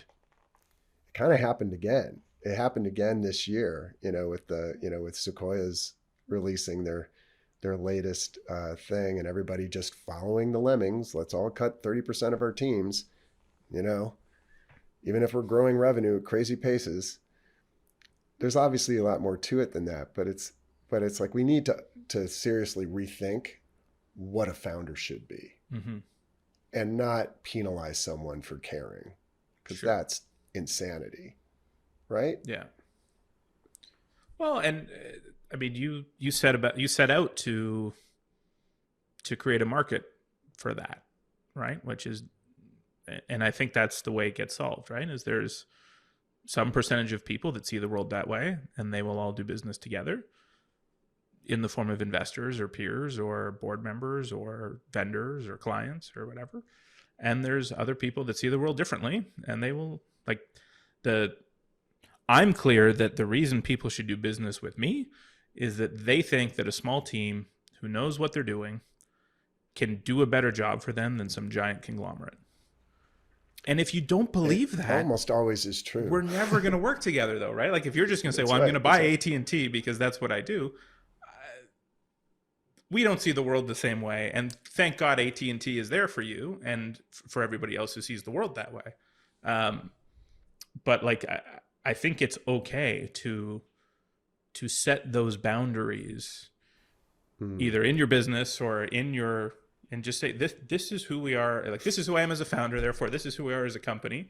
Therefore, this is who we're trying to attract as employees and investors and business partners, all those things. And if you don't see the world that way, that's great, because here's 1,000 other VC funded companies who do. That's right. And by the way, you can choose your venture investor. Mm-hmm. If one venture company offers you a term sheet and you don't like that partner because you feel like they're going to drive behaviors you don't like, it is 100% true that you can go find another person to raise money from. Right. So there's always another guy out there. In fact, there's too much venture capital out there and nowhere to put it. So that is not the problem, right? You can find it. And I think the pandemic in a way has helped us because it's spread the sphere of influence out a little bit and created a little bit more diversity. So, Silicon Valley is still very important, for what it does. And there's, the Sand Hill Road thing. But I can tell you, just based on the sorts of pitches and people who come to me, and friends who are starting businesses in all over the world, with all sorts of new models, and it's definitely helping to eliminate some of those repeating mythologies around this stuff. Seems like it's important to you that those mythologies get either rewritten or there's another narrative to choose from. Yeah, I mean, about 10 years ago, I was giving a talk about there's this one thing that happens where like a great startup in Detroit would get to a certain point where they had seed funding. And, maybe they got like $2 million, $3 million, and their product was starting to take off. And then they went to go get their Series A funding. They wanted to raise like 10 or 15 million more dollars on top of it. And there was no Series A funds in the Midwest. And there were some, but there were very few and far between. This was a while ago. And so they go to Silicon Valley and they take a tour through Sand Hill Road. And then the classic thing would be, Sequoia or somebody would say, all right, we'll do it. We'll do it on reasonable terms or whatever, but your team has to move out to Silicon Valley to where it's more expensive to live, to where you're fighting with Google, Facebook, Microsoft, Uber, whatever for the talent, to where your margins are razor thin and we're going to pay you less, right? All of the things. Yeah. But otherwise we won't sign the term sheet. But it'll be more convenient for us to attend the board meetings. Well, that's the other thing. It's like, if that's actually like the real question was, well, why? Like, why do they want to do it? Like, what was the actual reason? And usually the reason they would give is, well, we think you'll have access to the ecosystem of what you need here better than if you're, in Detroit. And that proved to be completely and totally wrong. Right? The only thing that wasn't in Detroit was the fund. And now that everyone's finally comfortable with video chat, what startup that has limited capital should be flying anyone around for a board meeting? So like I it's got to be a different place. Not that I'm in that place. I'm not raising money. I'm not running around, with a startup, but I know people who are, and it is a very different world. And the partners are different now too. They're operating partners. They all have a lot of experience operating businesses. So some of this has changed. The LPs have not changed though. Right. And they're still driven. 1% of their, $1 billion fund is in venture, and they want to see 100x returns on that 1%. Yeah. So that's going to drive their decision-making on who they invest in. And that is ultimately going to trickle down. And the 5x return is just not interesting. Sure. So that's the challenge, right? We almost need a different type of investment vehicle. What would that look like? You need something else. Well, it used to be debt. Yeah. But no one writes debt anymore. No. There needs to be something else. Somebody said to me the other day, we're talking about a similar topic, and suggested that crypto would be it, the source of capital. And I'm like, well, that's kind of what crypto is, in the sense that like it mostly exists. We should use money. We should use money. We should use money for capital. Exactly. Yeah. It's so ridiculous. It's like we're just going to hide this one obvious truth underneath the papers over here, and hope you don't look at it for a second. Yeah. But we're going to raise this new coin, which by definition dilutes all the rest of them. And but hey, if an entrepreneur was able to dilution free raise $100 million for their idea, and then did something great for the planet, rock and roll, man. Right. Yeah. Okay. Robin Hood this thing. I've taken a lot of your time. I've got a story time with Jay question. Oh, it's story time. Is there like an interstitial where there's like a song? There can be. We have Okay. I'm told we have budget for that. Yes, we can. Okay, we have budget. We can do that. Yeah. So, Jay, in your business career, greatest day and worst day. Take us through them. Ouch. Ow. In whichever order you prefer. Images are popping into my head right now. Lots of them.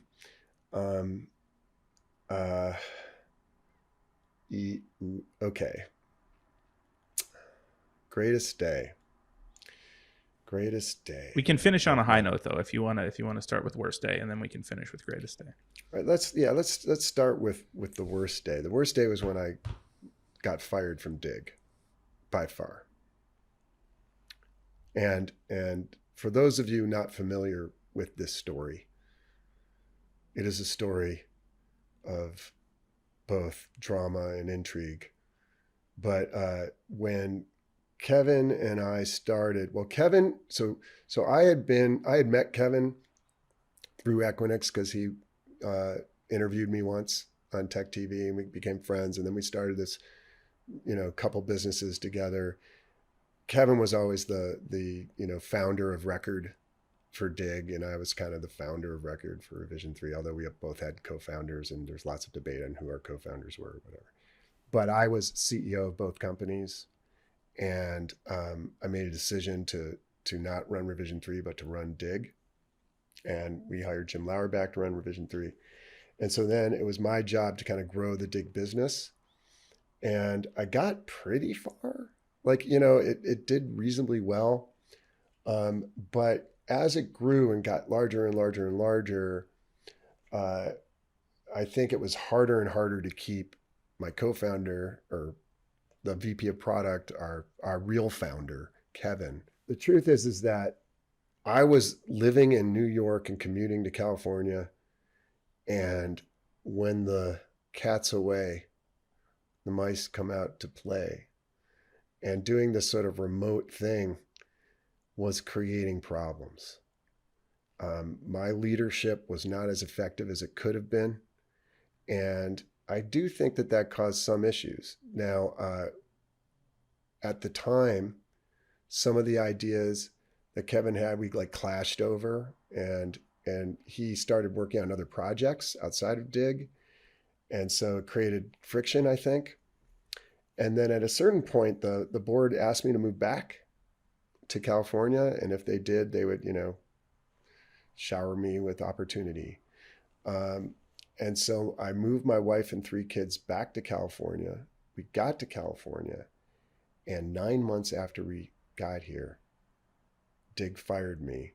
And it turned out that Kevin and the board had decided that many months before, but didn't tell me. And so I moved my entire family out, which is a traumatic thing to do.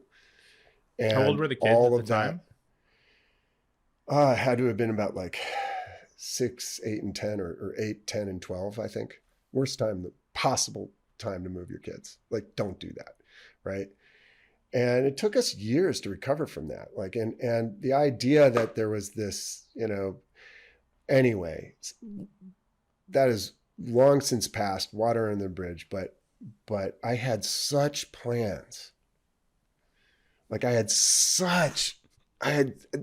we were going to launch this thing called Verticals that was going to be what Reddit later would launch as subreddits, right? We had the plan, we had, marketing launch, we had everything ready to go. And the second I was gone, it all got pulled, and development started on this new product called V4, which I totally, wasn't allowing to be built as the CEO because I didn't believe in it. Anyway, this is a short version of saying it was one of the most humiliating and traumatic experiences as a founder I ever had, was to have the people I trust kind of turn on me like that, and then take my whole community, which I deeply loved, and give them a reason to hate us. It was hard. It was really hard. So that was my worst business day. I was going to say 9/11 and being there. Yeah. But actually wasn't as bad as getting fired from Dig. And 32-for-1 reverse split. Not as bad. Not as bad as being fired from Dig. The best day probably of my whole career. Probably. I'm trying to decide which one's better. I think it has to be the Equinix IPO. And the reason for that is the amount, I can't explain how much had to happen for Equinix to exist. It's you can't make a company like that now. It's actually technically impossible to raise capital the way we did, to do the things we did, to build as fast as we did. Get Bechtel sign up to build these, Hoover Dam size centers, and roll this thing out quickly. Get all the network guys who hated each other to agree to all connect up. Bill Norton to come up with an algo. Dr. Peering. All of this stuff had to happen, and I can't possibly do it justice. And the reason why it was the best was because Al and I got to enjoy that in private. So my co-founder, Al Avery, and I, that day when all that was happening, we celebrated just us, just the two of us with our wives. We had just built this thing, basically handed the reins off to other people. Yeah. And how it was real special. What was the interval from IPO day to spreadsheet with the bassinet?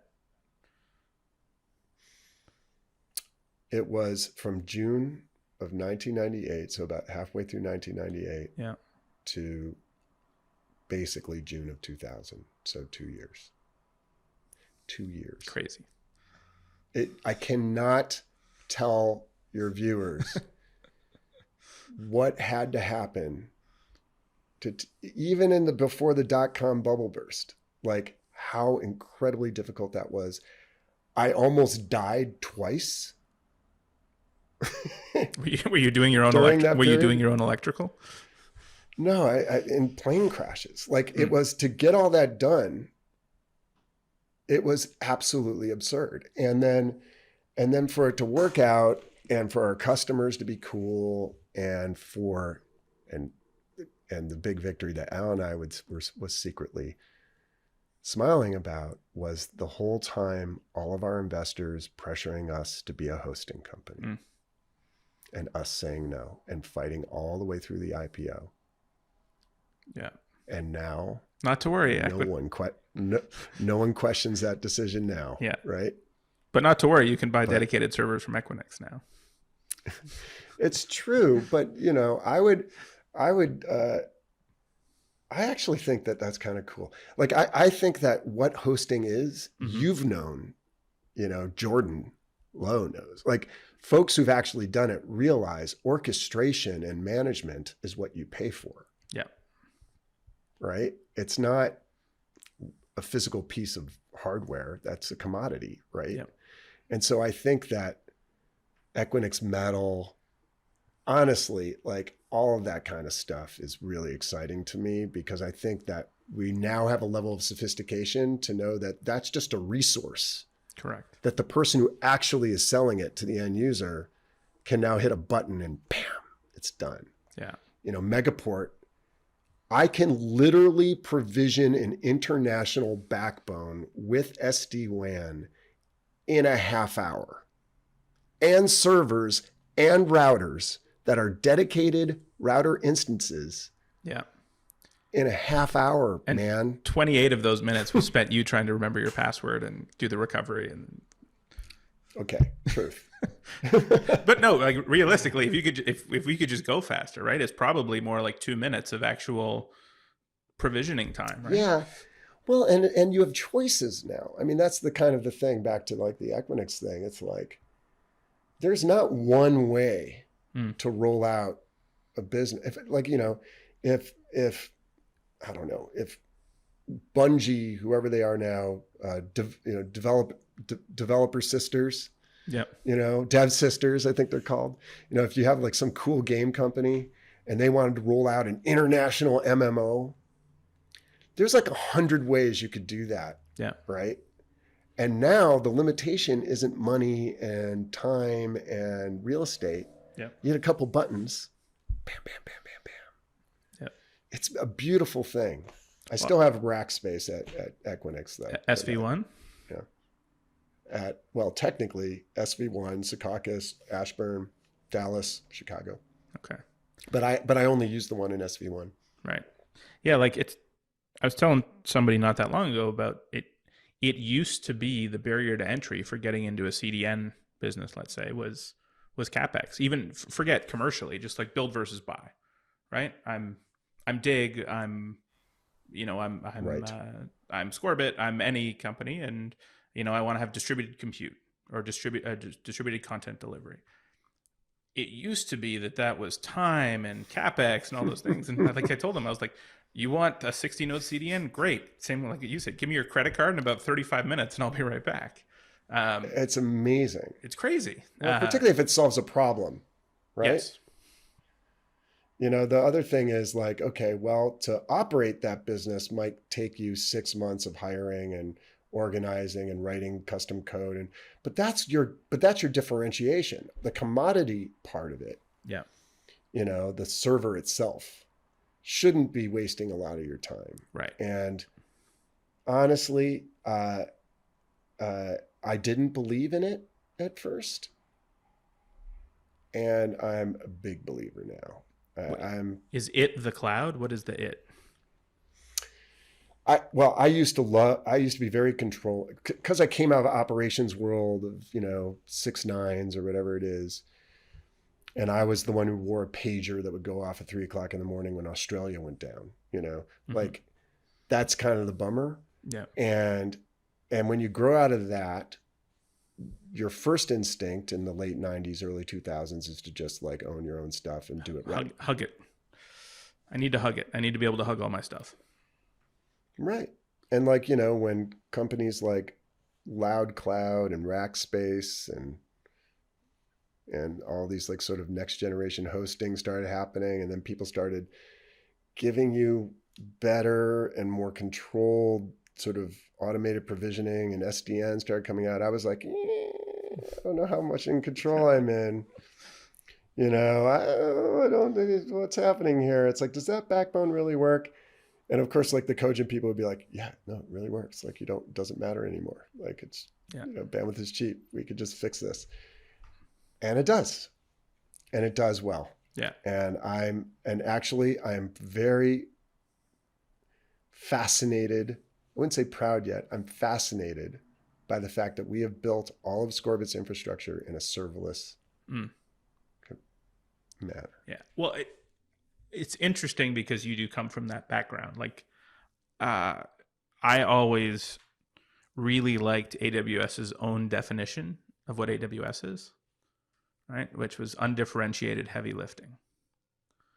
And as long as the pieces you're using are where you don't need to differentiate, it's great, right? Like your differentiation today is in some combination of the hardware, the app, the experience, those things. And so I get that use case completely. Where I don't get, and to be fair, it helps us eventually in sales and marketing as somebody who competes with AWS and one or more of their products, is when people go, oh, I'm starting a video streaming company and I'm going to build it on AWS. And I'm like, but that's the thing you want to differentiate. Like you can't just say the whole experience is how the video plays.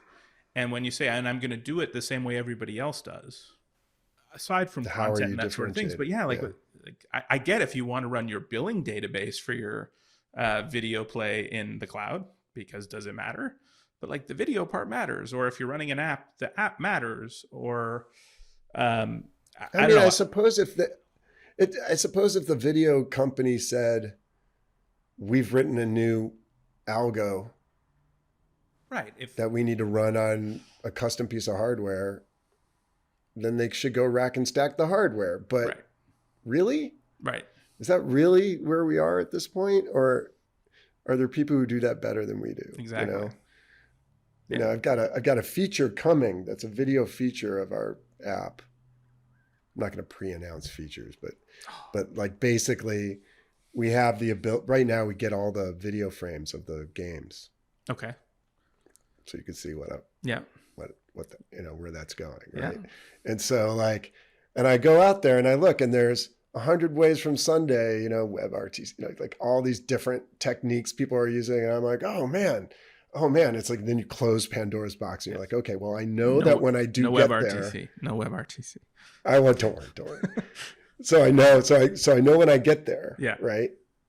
It's taken care of, right? Yes. There's people whose lives there are to debate and figure that out. And when the time comes, it'll be handled. Yes. All I got to do is make sure the app works. Right. And the hardware transmits properly. Right. Yeah. And then we're good to go. I love that.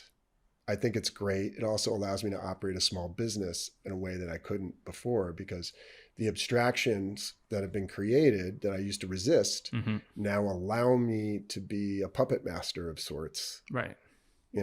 And deal with this. Of course, the problem that I have is the number of messengers required for me to use in order to, manage all of these different things. Mm-hmm. Someone needs to create like a trillion for. Oh, you mean literal messenger? I don't mean like a RabbitMQ. No.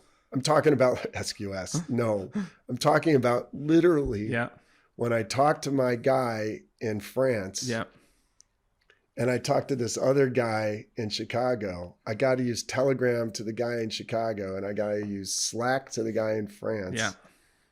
And this other dude wants me to use Facebook Messenger.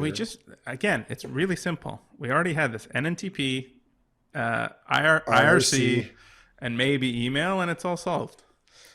But I want it like Equinix. I want everybody to get along under one roof. So I'll tell you and I don't think I've told you this, but my Equinix epiphany. So I have been losing my mind with Equinix because I have this vision of Equinix that is like my good friend Jay and all these other people who want the best for the internet and like want to do really smart things and all these things. And I would like at contract renewal time, I was like, am I in the twilight zone? Like, what is like, we both agree. Even my team is like, okay, that's logical. I'm like, okay, that's logical. And they're like, yeah, but we can't do it. And I'm like, what is happening? And I had the epiphany now, like 12 months ago, that changed my life, which I was just like, wait a minute. Equinix is a $70 billion REIT. They're acting exactly the way a $70 billion REIT would act. And as soon as I came to terms with the fact that but their subtenants won't. Sorry, no, and that's what I have. That's my angle. But like, it was just such in saying it out loud, it's such an obvious epiphany, right? But like, I kept wanting it to be this thing that it wasn't, and the fact that it wouldn't be this thing that it wasn't anymore really drove me insane for a long time. And as soon as I just like accepted it for what it is, which, by the way, to your point, I gain way more actually by the scale and the that part of it. But I just like, I have this this conjured image of what it should be. I know. It used to be like account diversity was a KPI. If you want to build an airport, you want all the airlines at the airport. You don't want just two, right? What's the point of that? Well, the hyperscalers really kind of went in there and shook it up. If you talk to Digital Realty or CoreLogic or any of these companies, what you'll find is kind of a similar problem, which is just that it's kind of like shareholders are to any publicly traded business, like your hyperscalers now are to your operating business. Yeah. And it changes your model, it changes everything.